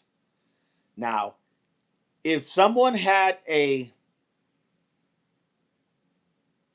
jammer, Wi-Fi jammer, because this all connects through all this, it is possible that that car telemetrics didn't get that information. It got the information. It just didn't get it normally where you could just plug in and download all the information, right? Just plug in your cord and download it. They would have to take the telemetrics out. That's what could cause a longer time period of keeping that vehicle because then now they have to take it all apart and they could pull each individual module out and download it that way. And now it would be in that information because that module is what records everything. You follow me? So that module would definitely show if his car was there at what time, how many doors open. So it's going to show whether he walked her to the car because it would show his door opening and her door opening, right? It would say the module would show that. So now you get into the weeds and you go, okay, did he exit the vehicle? If he says, yeah, I walked her to the door or I saw her to the door, well, it's going to show if his car door opened or not, right? It's going to show. That's what the telemetrics do. It tells you everything about that car, how you drive, how fast you go, or do you drive erratic? I mean, all these crazy nuances. And it tells you everywhere that car has been. So if you go and he goes there and he says, I went ahead and took her to her door, and it never shows his car door opening, it's kind of hard to say he opened his door and got out and helped her, right? That's just common sense. And if he did get out of his car and walk her over there, and then 2 minutes later the garage door closes and he leaves, it's going to show him leaving, right? And it's going to show his car door opening again and closing because he's leaving. So that telemetrics in that vehicle is going to be absolutely crucial. Absolutely crucial to know whether he showed up in that vehicle. It's the only one they have, as he claimed, and whether or not he actually walked her in the house through the garage door. Because that's what he said. The garage door opened up, right? They can pin the time of the garage door opening to the time when he arrived at the house by the telemetrics. They can correspond that time to literally indicate someone was there. He was there. Okay. Someone was there. They opened the door. His car door opened from the passenger side. His car door opened from the driver's side. You follow me? It's all there. There's no way to go around it. And if he's lying, they have their number one suspect. It's just that simple, everybody. It's just that simple. But to understand all these things, you got to understand how all the mechanisms work. That was my fault that I didn't do this a lot sooner because I should have. All right, let me read these comments here.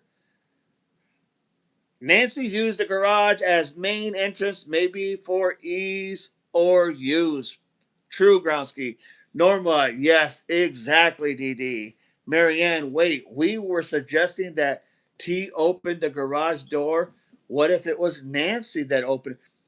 Either way, let's just say if Nancy opened the garage door, you're going to know when that garage door opened, right? You still can coordinate that door opening, Nancy opening the door. You can see if T even walked out of his car because the telemetrics is going to show that. And when that garage door closes, you're going to see if T left right after that because it logs in where that car goes, everywhere that car goes, wherever it stops. So you're going to be able to combine all those factors to be able to tell exactly how they correspond. Whether it was T that opened it with his phone, or whether it was someone else who opened it with their phone, or whether it was literally Nancy that opened it with her phone, or whatever she opened it with, or even pushed the buttons. It's going to say how it was opened. The telemetrics is going to say, did that car ever show up at that house? And all you got to do is correspond the time. So if he is lying because he didn't think about all these nuances in the box, and just for whatever it's worth, not every bad guy is a smart guy. And I don't care if they're teachers or whatnot, not every bad guy is a smart guy. I've told you before, I didn't think this group was very, very intelligent in my opinion. In my opinion, I don't think they're very intelligent. But the fact of the matter is, you always forget something because the plans never go exactly how you projected. So I say that because if he did lie, they got their number one suspect. Now they just have to make sure it all fits. Well, the car can't tell you who was driving, right? The car can't tell you that. But the car can tell you that he himself stated he took her home. At first, it was the family took her home, right? Now you can say he took her because he put himself in that line of fire, for a better lack of words. Follow me? So the door, him arriving, if he is not a number one suspect after that incident, it's because it did show he arrived at the house. A car door opened for the passenger side. Someone obviously got out. The garage door opened up, and then it shows his car leaving. I mean, that's a lot of things to calculate just right. It would say, yeah, he was probably telling the truth. He did drop her off and left because you're gonna be able to correspond the garage door timestamps to when that car's telemetric stamps, and it's going to either coincide or it's not. And if it doesn't, hey, that may be why he's running scared. And if it does matches, well, hey, then it would say he had nothing to do with this at this point, from this point on. Now, we don't know what happens later, who was the mastermind and all that stuff. Maybe he did. But I'm talking about just to narrow out the minutia. Let's clear out some of that noise. You know, did Nanos really get there or not? We all asked that. Did he even take her home? They're going to know. They're going to know. They're going to know because they're going to look at the timestamps and they're going to be able to coordinate that to specifically give those details. So they know. If law enforcement is telling you, if Nanos is saying, yes, he got there and he did this and that, okay, I'll buy his word. Not because I believe him, not because I think he's always truthful. I believe the data. But if he's going to say and put himself out there and say, oh, yeah, everything shows that he dropped her off and then he left, okay, cool. I'll buy that. I'll go with that. Because here's the thing. When this all gets resolved and it goes to court, when they finally, and I know they're going to get a suspect, when they finally happens, all this information is going to come out how they gathered all this information. And that's going to justify literally, Mr. Nanos, how did you say that he was there? Well, because I asked him and I told, and everything looked like it really, because the garage door opened at this time. The telemetric says he never arrived at the house. Well, I don't know. No, it's not a matter. I don't know. That doesn't fly. You know, that doesn't work. The telemetric says that he never arrived at the house. Yet you're saying that he was at the house and he dropped her off. How? How does that happen? They're not meshing. You follow me? And then that's when, oh shit. Mr. Niles, did you lie on this for some reason? You follow me? Not saying he lied. I'm saying that becomes the narrative. What are you not telling us? You follow me? You see how deep this starts to go? And it goes deep quickly. It doesn't go deep slowly. It goes deep quickly. So I'm at this point, I am convinced now. I'm going to take Nano's word that Tommaso dropped his mother-in-law off, because I know very damn well that garage door has a timestamp. I know that telemetrics in the car has a timestamp. I know it's going to have to coincide for it to justify that happened. So I'm going to trust Nanos on that. Not because I trust Nanos, because I trust the evidence, the facts. I trust the details. Okay? And you should too. Because at the end of the day, those details are what's going to make the difference or not. They're either going to call some people, sheriff's deputies, officers, whatever. They're either going to call FBI. They're either going to call them people that are untruthful, down bandit, people that are untruthful, or they're going to call them people that are truthful. Remember, all you have is your name, your credibility. Once that's shattered, you have nothing. Okay, nothing. So at this point from here on, I am going to believe what Nanos is saying when it comes to this part of the equation, the beginning, time they arrived, the time that Tommaso took her home, his mother-in-law home, the time that the garage door opened. I'm going to believe that. You know why? Because I know it's there. It's facts.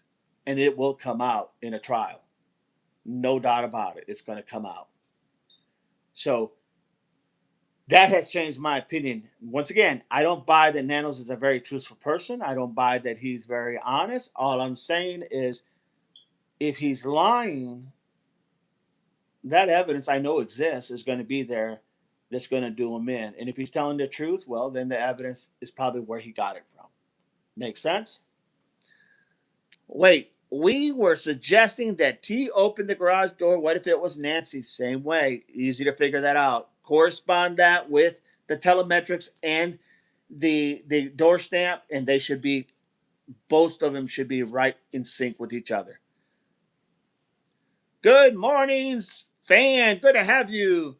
SC says the telemetrics will even show how much did each person weigh that was sitting in the seat or sitting in the back seat. There you go. Evidence doesn't lie, folks. Good morning, fan. The Jersey Lady is in the house. Good to have you. Purple, great discussion. I agree. Thank you so much, Purple. I appreciate that. If you are new to the channel, please subscribe. This is how we make everyone more smarter. We all work together. Down, Bandit. Down, Bandit. Hang on, everybody. Okay. Just had to give him the little scare there. So, this is so important because that's what I've been trying to figure out. And I've been saying all along how to separate all that, what I call minutia, all that noise. Remember, if you talk to these people, if you talk to people of interest and you're able to exclude them out of the equation, then that's one less person you have to worry about, right? If you rake the lake and you find out that there's nothing there in the lake, then you can say for sure this person is full of you know what, and he's out of the equation from the get-go. This is how you clear up a lot of this noise. Just because Nano doesn't give it to us,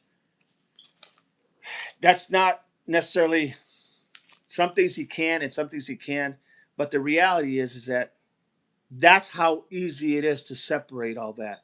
And then you start dwindling down to a very narrow group of people and or situations. That's why it's important. But at this point, I'm convinced I'm going to believe Nanos because I know that from this beginning, it's the information that is speaking, not Nanos. And if he's lying, it's going to come out. And if TC is lied that he took his mother there, they already know. They already know. And if he's telling the truth, God be with him. God be with him if he's telling the truth. It's that simple, everybody.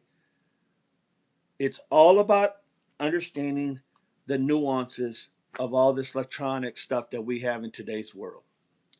All right, let me see. Groundsky, hi, fan. Page, hi, fan. Fan says, hey, Double Dog and everyone. Good to see you.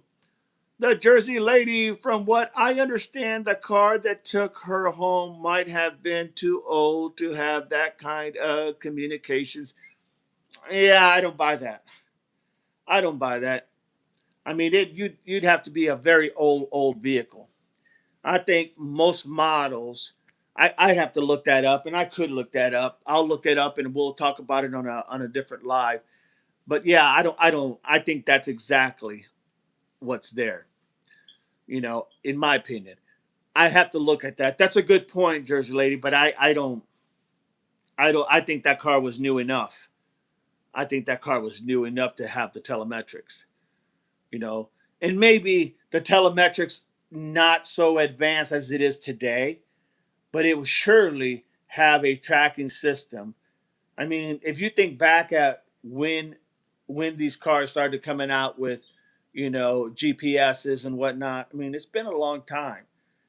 It's been a long time since they come out with GPSs. So if they have a GPS where you can ask, hey, I need to navigate to so and so, or hey, Siri, take me to so and so, or whatever the case may be, if you're able to do that, 9 out of 10, that car is going to have some type of tracking device that's going to log all that information. But I'll check it out. Growski, I understand better now. The Jersey Lady, oh no. Lisa, maybe no, there's telemetrics. They wouldn't have kept his car that long if there wasn't any information. Norma, got it now, DD. Makes sense. Marianne, I would think they found something in the car. They would be questioning him, but that's just my thinking. No, you're probably right. Well, they found something because they kept going to his house, him and Annie's house, right? They kept going there like 5, 6 times. The last count I had was 5, but could have even been 6, right? And on one occasion, they came out with how many? 5 big trash bags full of stuff. So yeah, I think they found something. No doubt about it. It would only make sense. Why would you take any type of bags full of stuff if you didn't find anything? And not just one bag, not just 2 bags, not just 3 bags, about 5 bags, big trash bags. I would even go as far as to say 55-gallon drum trash bags, or 30, 32, or 38, or 40. They were big, and they threw them all in the car and they left. Remember that? So if they had been driving Nancy's car and brought it back, and then Annie followed, both cars would coincide. Absolutely. Absolutely. No doubt about it, Ellicat. I don't know what to think anymore. You need to think exactly what you're hearing. Go with your gut, because that's probably what's going on, in all honesty. Ellicat, both cars, and then Tommaso could have walked her in, then out the back, leaving the gates open for the next people to come in. It's possible. But right now, we were having such a big discussion across the board with a lot of streamers and ourselves as to, did he even show up? Did he even come back? Did Nancy even make it home? Well, this eliminates a lot of that guess, right? And then if he didn't come there, if he didn't drive there, well, then where did you go, Tommaso? What the telemessage is going to say, right?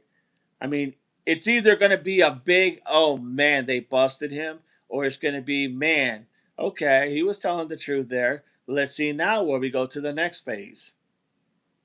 But good point. FBI definitely knows, says L. 1985, I strongly agree, says Norma. Alley Cat, details equals evidence equals liars or truth. Well said, Alley Cat.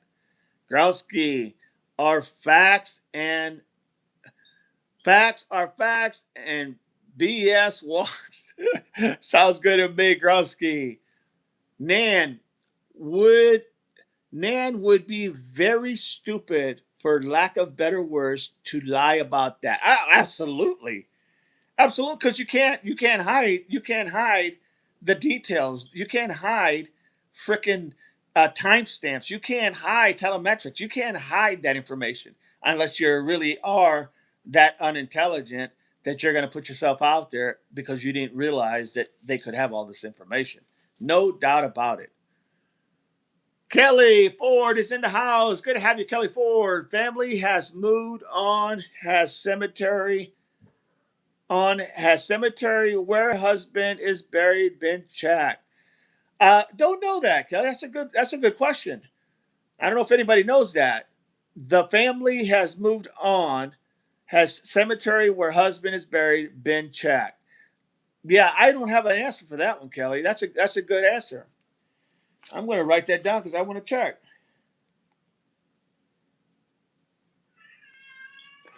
Thank you for that. Appreciate that. If you like the lie and you are new to the stream, join, become a member.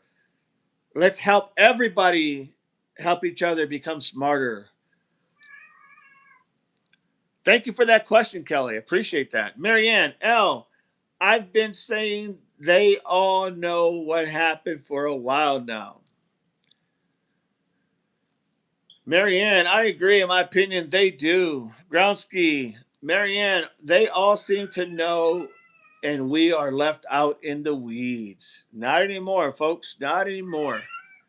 Norma, kitty. Credible versus non credible. Come on. Come on. Lay down. Come on. Come on. Come on. No doubt. Meow. Lay down. Lay down. Lay down. Lisa Page. Groundsky. Lay down. Come on. Lay down. Lay down. Lay down. Lay down. Some of today's subject has made me okay. Some of today's subject has made me mad, says Groundsky. Do tell, Groundsky. L, do we know what year that car was? I don't know. You might be able to Google it. You might be able to Google it. Quick check 1996 GM car started GPS. Yeah, definitely going to be within that year frame. 2010 had all the detailed telematics we were talking about. Norma, thank you, Energy, for sharing this info. No doubt, SE. Thank you. According to Google, we know how accurate that is. Very true. 2015 is what I found. Definitely within the guidelines. No doubt. My mom has a 2014. Hers only had backup cameras, no GPS. Well, thank God that was a 2015 L. Vanessa Gardner's in the house. Said hi. How you doing, Vanessa? Good to have you. If you are new to the live, please subscribe and be a member. Help us all get smarter, everybody. Welcome, welcome. Their car isn't that old, I'm pretty sure, in my opinion, says L. L says, hello, Vanessa. Marianne, as far as I know, nobody went to the cemetery. Thank you for clearing that. Appreciate you. There you go. Somebody was asking earlier, if we knew who went to the cemetery and, where the husband was buried. And Kelly, um, Marianne just said she doesn't think anybody went there, but she does not know for sure, but she thinks nobody went there. I don't think so either, Marianne. I saw it suggested a few times, but don't believe. I know AJ has been there, and I would think if anyone else, they would have said something about a searching there. L says, "Oh no, I don't know that it's a 2015, but I believe that their car isn't older than 2015. Definitely looks much newer, in my opinion, no doubt." Alley Cat, Nancy had a Subaru SUV. Google says Subaru began offering factory installed GPS and navigations in North America starting with 2006 model. Tarek's in the house. Good morning, DD. Good morning, Tarek. Been having a heck of a great stream, no doubt. SE says the CRV they had first came out in 1995. So see, everybody, that's what's happened. We have now figured out a lot of information that we can now put aside on certain situations, and we don't even have to think about it no more because we know how they would have got the blood at the front door. We would have known if that was current or past, right? We covered that. We know that as far as Tommaso showing up, dropping off Nancy, we would have covered that with the door, garage doors, and also with not just the garage doors, but with the telemetrics to be able to coincide that together. So we know that for sure. So that has separated a lot of speculation as to did he show up, did he not show up, did she show up, did she not? That answers a lot of that stuff out of the way. L says, Alley Cat, maybe it's a optional, but I don't think they are these days. They are standard. L, it was optional. Norma, good morning, Tarek. L, good. Hey, Tarek. Tarek, good morning, Norma. So now, okay, okay, stop. Just relax, lay down. So now we figured that out, okay? So see how this actually really does help full of telemetrics except cell phones. This is great conversation indeed. No doubt about it. All right, so now we got one more thing to cover here. Okay, actually, well, we covered the telemetrics. So let's go to this one. Okay, ready? Cameras. Now check this out. Cameras, okay? Thank you, Tarek. Appreciate that. The Nest cameras that Nancy had, okay? I was looking up to see, kind of just to get a vague idea. And obviously, it is cheaper to have a few cameras on a monthly subscription than many. Now, the reason I was looking this up is because I was asking myself, why would you have all these cameras and not a subscription? And then it dawned on me, well, maybe it was kind of costly. So let me tell you what I found. It would cost something like $10 a month, $10 to $20 a month for a subscription. You heard me right. It would cost $10 to $20 a month for a subscription. Now, let me break this down to you. $10 for a 30 days of video history, clips, rewind only, with sound, with motion or sound is detected. Yeah, that's my point, Tarek.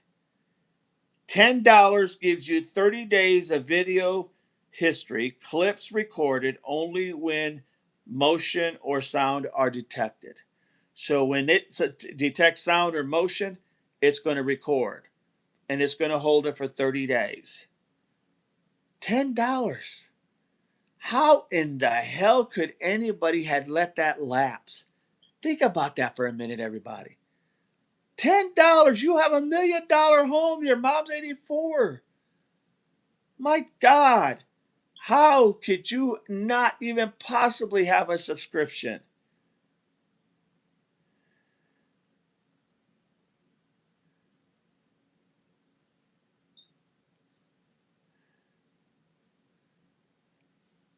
It makes no sense. But let me get to you what you get for your whole $20 a month. You get 60 days of coverage with clips, rewind,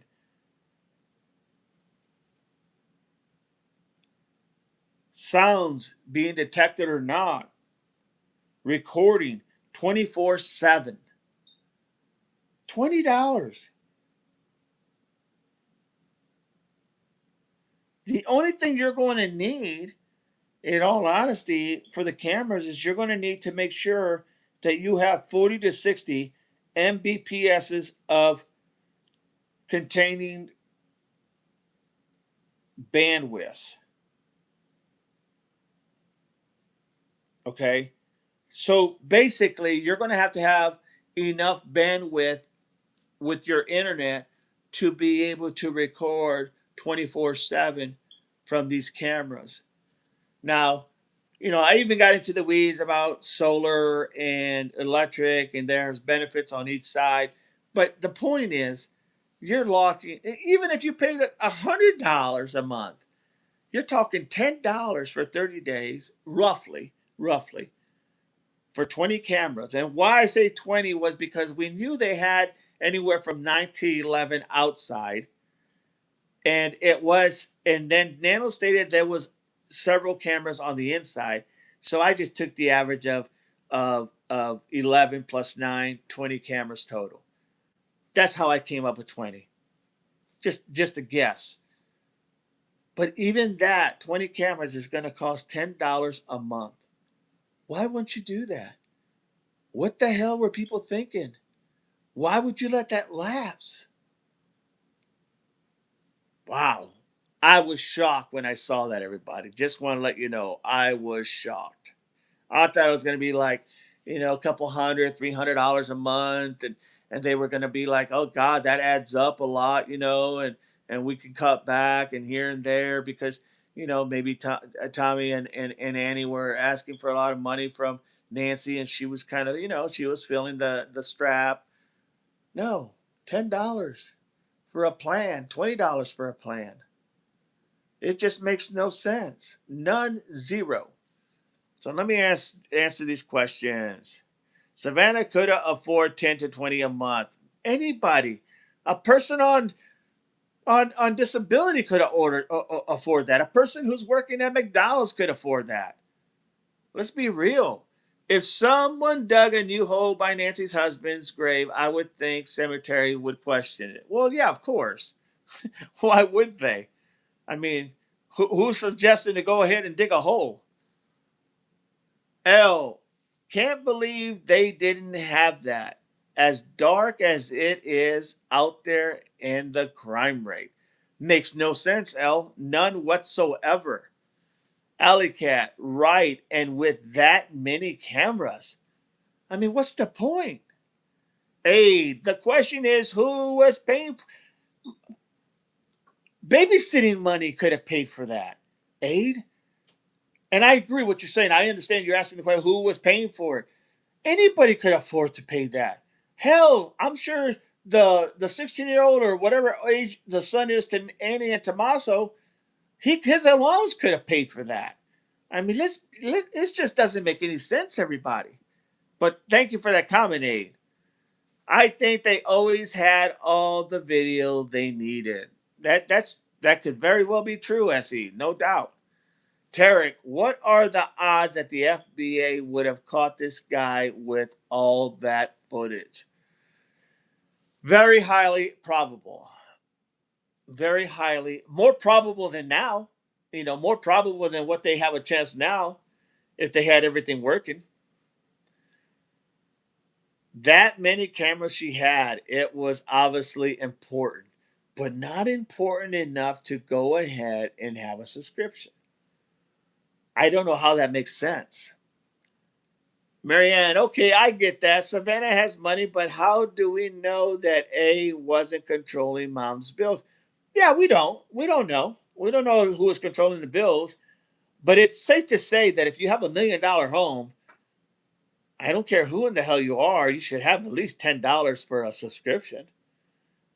I mean, so if A was controlling it and she said, no, mom doesn't need this, then shame on her for allowing $10 to get in the way of the safety of her mother. And if it was T that was controlling it, shame on him. Shame on anybody who was controlling it if it wasn't Nancy herself for putting herself in that position. No doubt about it. Or putting her in that position. L, we know they can afford it because someone's paying for it now, and even more advanced system now. Well, sure, because someone else is going to live there. Got to make sure everything is safe, everything is tight and neat, everything is good to go. Well, yeah, because now someone else is going to live there. But when mom was living in there, oh hell, she don't need it. It's a waste of time. It's just disgusting when I found this out. Everybody, I was like, are you kidding me? Unbelievable. Click that like, everybody. Click that like for me. Click the emojis. Send the emojis. Do all that good stuff. Let's get this channel going. Make sure you share it with your friends. Let's get it. Click that like, everybody. SC says, laughing out loud, especially as Savannah knew, like she said, Nancy always left her doors unlocked. Yeah, no doubt, right? That is definitely, yeah. Tarek, Marianne, good point. Alley Cat, I would assume A and T were in charge of her finances. So the question is, who was and when did the subscription lapse? Well, if they are on her, if they are doing her finances, I don't know. But if they are, then it has to come back to them because that's who's handling their bills, her bills, right? But I'm not so sure anybody was really handling her bills. Maybe Savannah was handling her bills. All I know is there's no excuse for her not to have a subscription. at $10 to $20. That I do know. Gronsky, I spent $150 a month for ADT security, 5 cams, alarms, and fire. And they could spend $10 to $20? Unreal. Tarek, an 84-year-old woman on a dark street, living alone, living doors unlocked. Shake my head. No doubt about it, Tarek. L, right, Tarek. Make it make sense. Jenny Bermudez is in the house. Good to have you, Jenny. My aunt lives in South America and we install cameras at her house. Our family lives here in US. She is 90 years old. Good for you, Jenny. No doubt. No doubt. Good for you. Thank you for being here, Jenny. If you guys are new and you want to subscribe and help everybody become smarter, join and become a member. Let's get it, everybody. Thank you for that comment, Jenny. Norma says, agree, DD. Marianne says, Tarek, in my opinion, everyone thinks, oh, well, Savannah has money, but I guess they forget about the other family members. I don't know if it's all that, Marianne. I just think that, I mean, let's face it. Marianne has, Marianne, you know, uh, Savannah is net worth is a $40 million. Cameron's is about two. Andy and Tommaso's is about, maybe, 80, 90, 100,000, maybe 90. I don't know, probably less than that. I mean, I think the idea goes, it's not so much who has the money. It's the idea of how it was such a small cost of $10. That whole family should be ashamed. As far as I'm concerned, that whole family should be ashamed. Whether they had anything to do with it, $10, and I'm talking about whether they had anything to do with her not having a subscription, $10 to $20 a month for a plan, there's no excuse for that. None. Zero. And I won't give anybody an excuse for that. That's ridiculous. Yes, there's other family members that are there. There's other people that are there. There's other people that could contribute, no doubt about it. Just the idea, though, that it was only $10 and could have helped her, literally her life, that is just ridiculous, in my opinion. But the lapse could have been intentional for all we know. Sad to think that, but possible. Oh, it could have been. It could have been intentional. Nancy could have said, "I don't want this no more. I don't need this. Nothing ever happens." Yeah, it could have been intentional. True, but it's just the idea that the cost was so low, and yet it seemed like so astronomical for them to be able to afford it. Makes me sick. Yes, Paige, can still see you. Elle says, I can still see you. Marianne, yes. Lisa, yes. Groundsky, I wondered when you went, Lisa. I wondered where you went. Purple, it's very hard for an 84-year-old woman to pay a bill. Well, yeah, um, I agree. I agree. It could be very hard for her to pay a bill. It's maybe hard physically for her to go ahead and pay the bill, but if someone's doing her bills, it's not very hard to go ahead and pay a $10 bill. I mean, if you're asking, it's hard for her to write out a bill and send it in and all this stuff.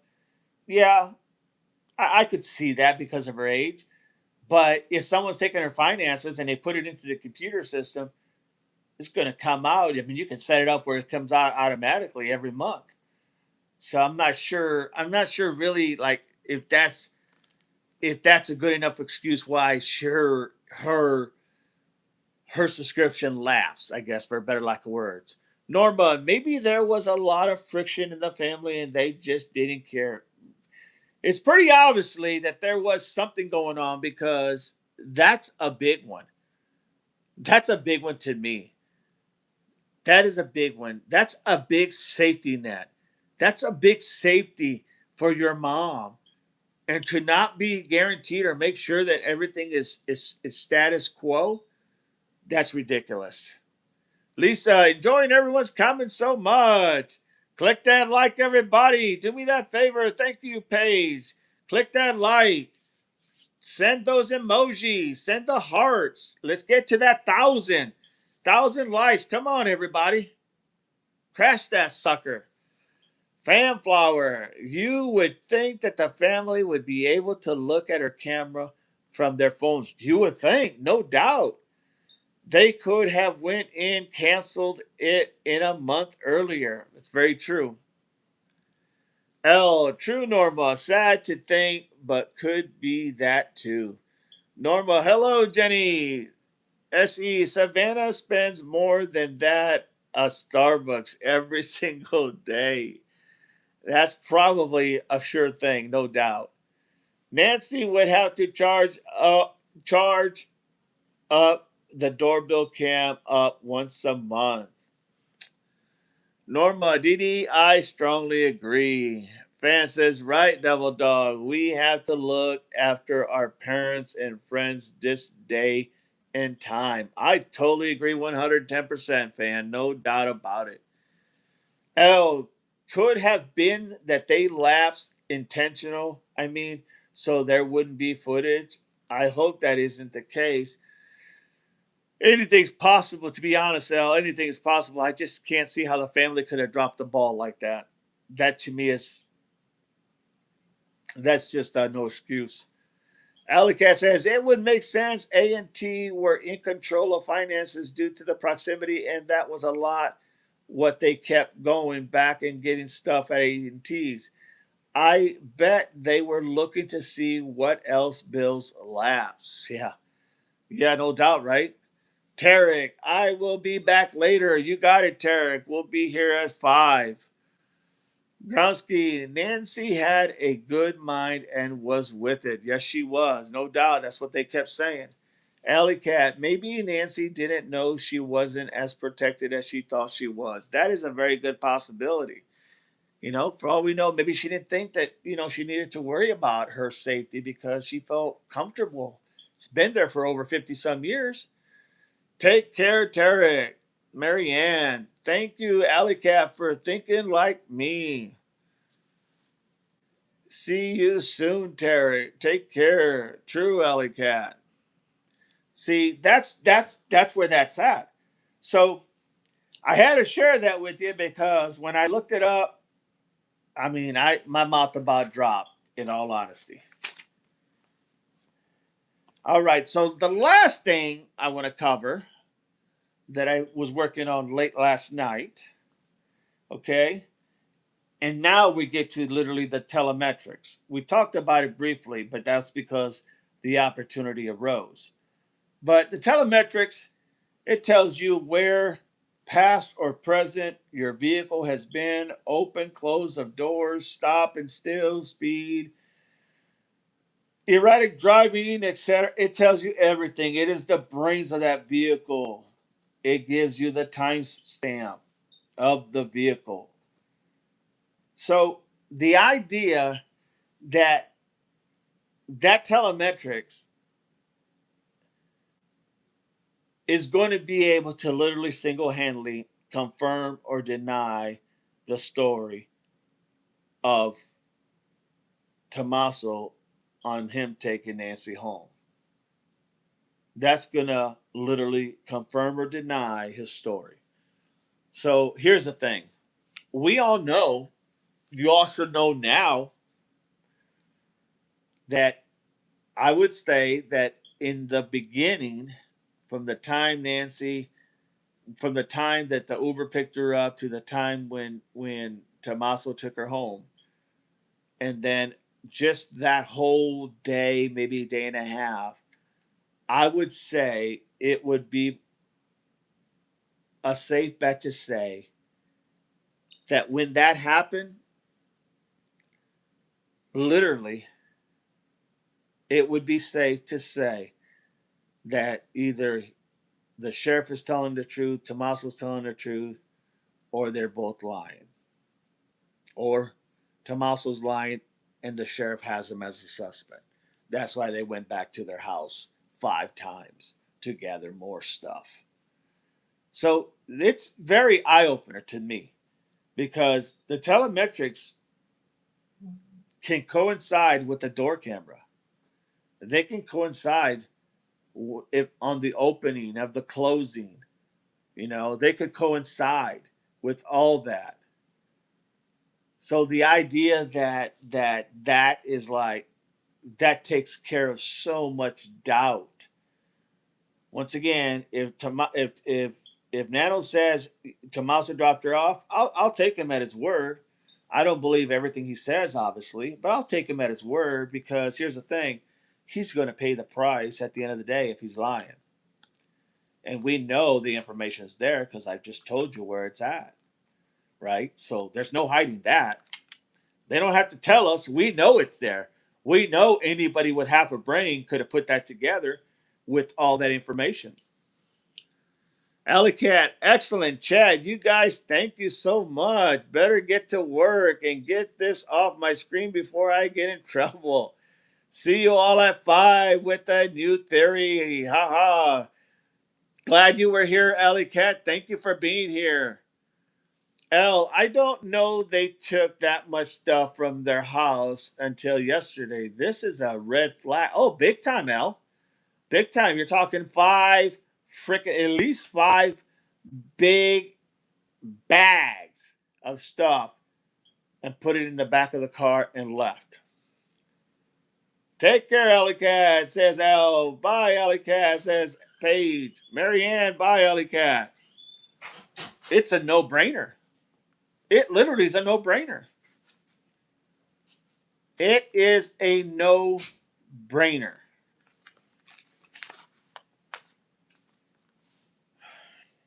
Okay, so this is just a little information that I dug up. It could have changed a little bit by now. I don't know. Marianne, Paige, are you okay? L, that combined with how long they kept the vehicle. I agree, no doubt. They were looking for something. They knew what they were looking for. Whether they found it or not, I don't know. But yeah, it's safe to say that they were on it.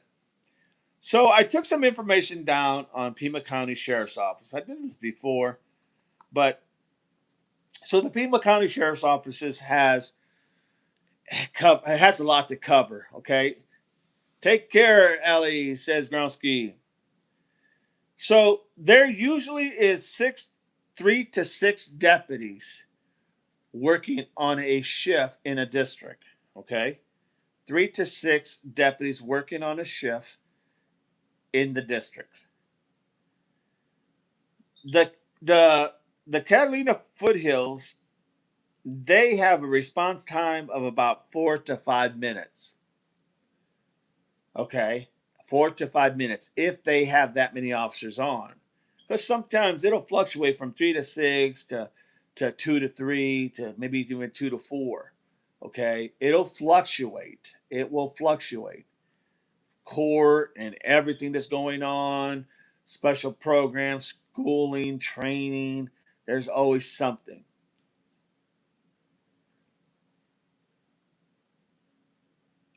Al says, "Oh, Lisa, we love you. I love all the care everyone shows each other. Thanks for asking, Marianne. It's a wonderful thing here to hear everyone's thoughts, questions, and ideas." Now, in lower crime areas in Tucson, the call time wait is 30 to 45 minutes. Think about that for a minute. 30 to 45 minutes in low crime areas it takes. The average, and this last nugget was something that I looked a while back, and I heard even Sergeant Cross talk on with Brian Netton, I believe, that he has stated 10-month average experience.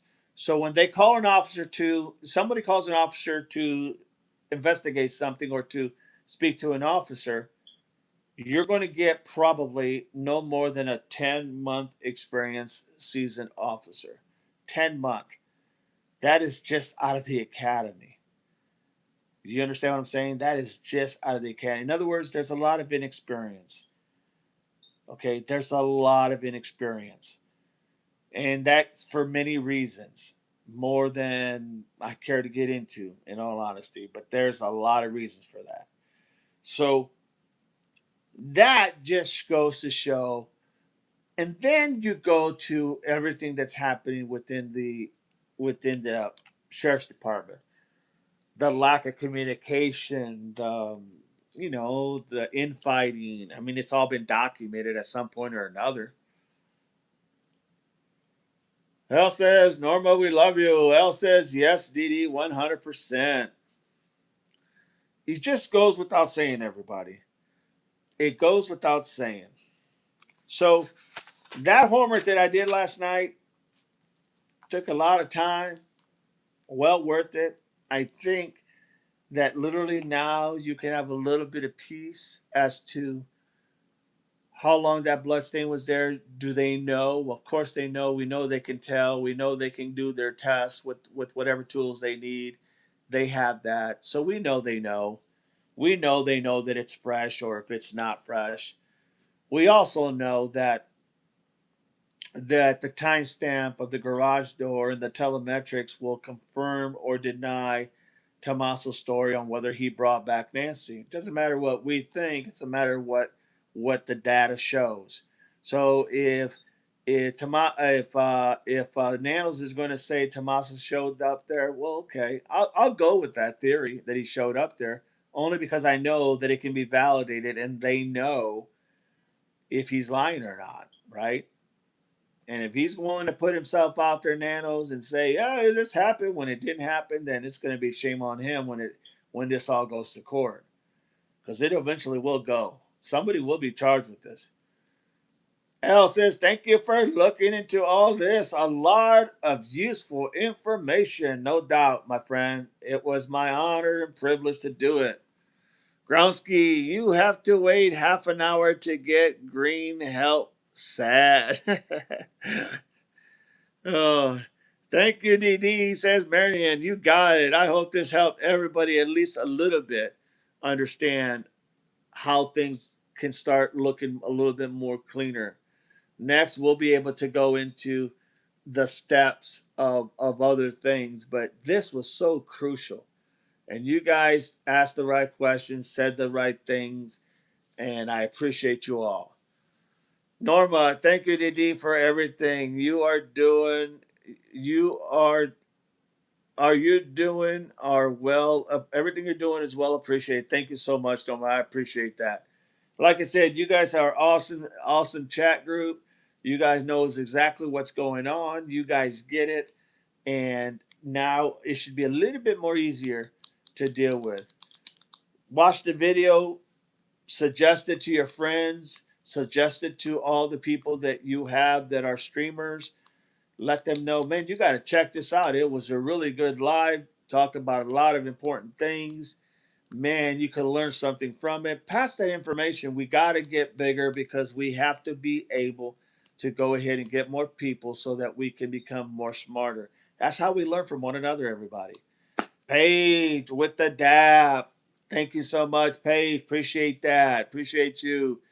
So everybody, just have a good time. Enjoy, till 5 o'clock, and we'll go back at it again. Hope to see you all there. And with that, like I said, thank you for everything. With that, always remember everything is common sense. Everything. Simplify, everybody.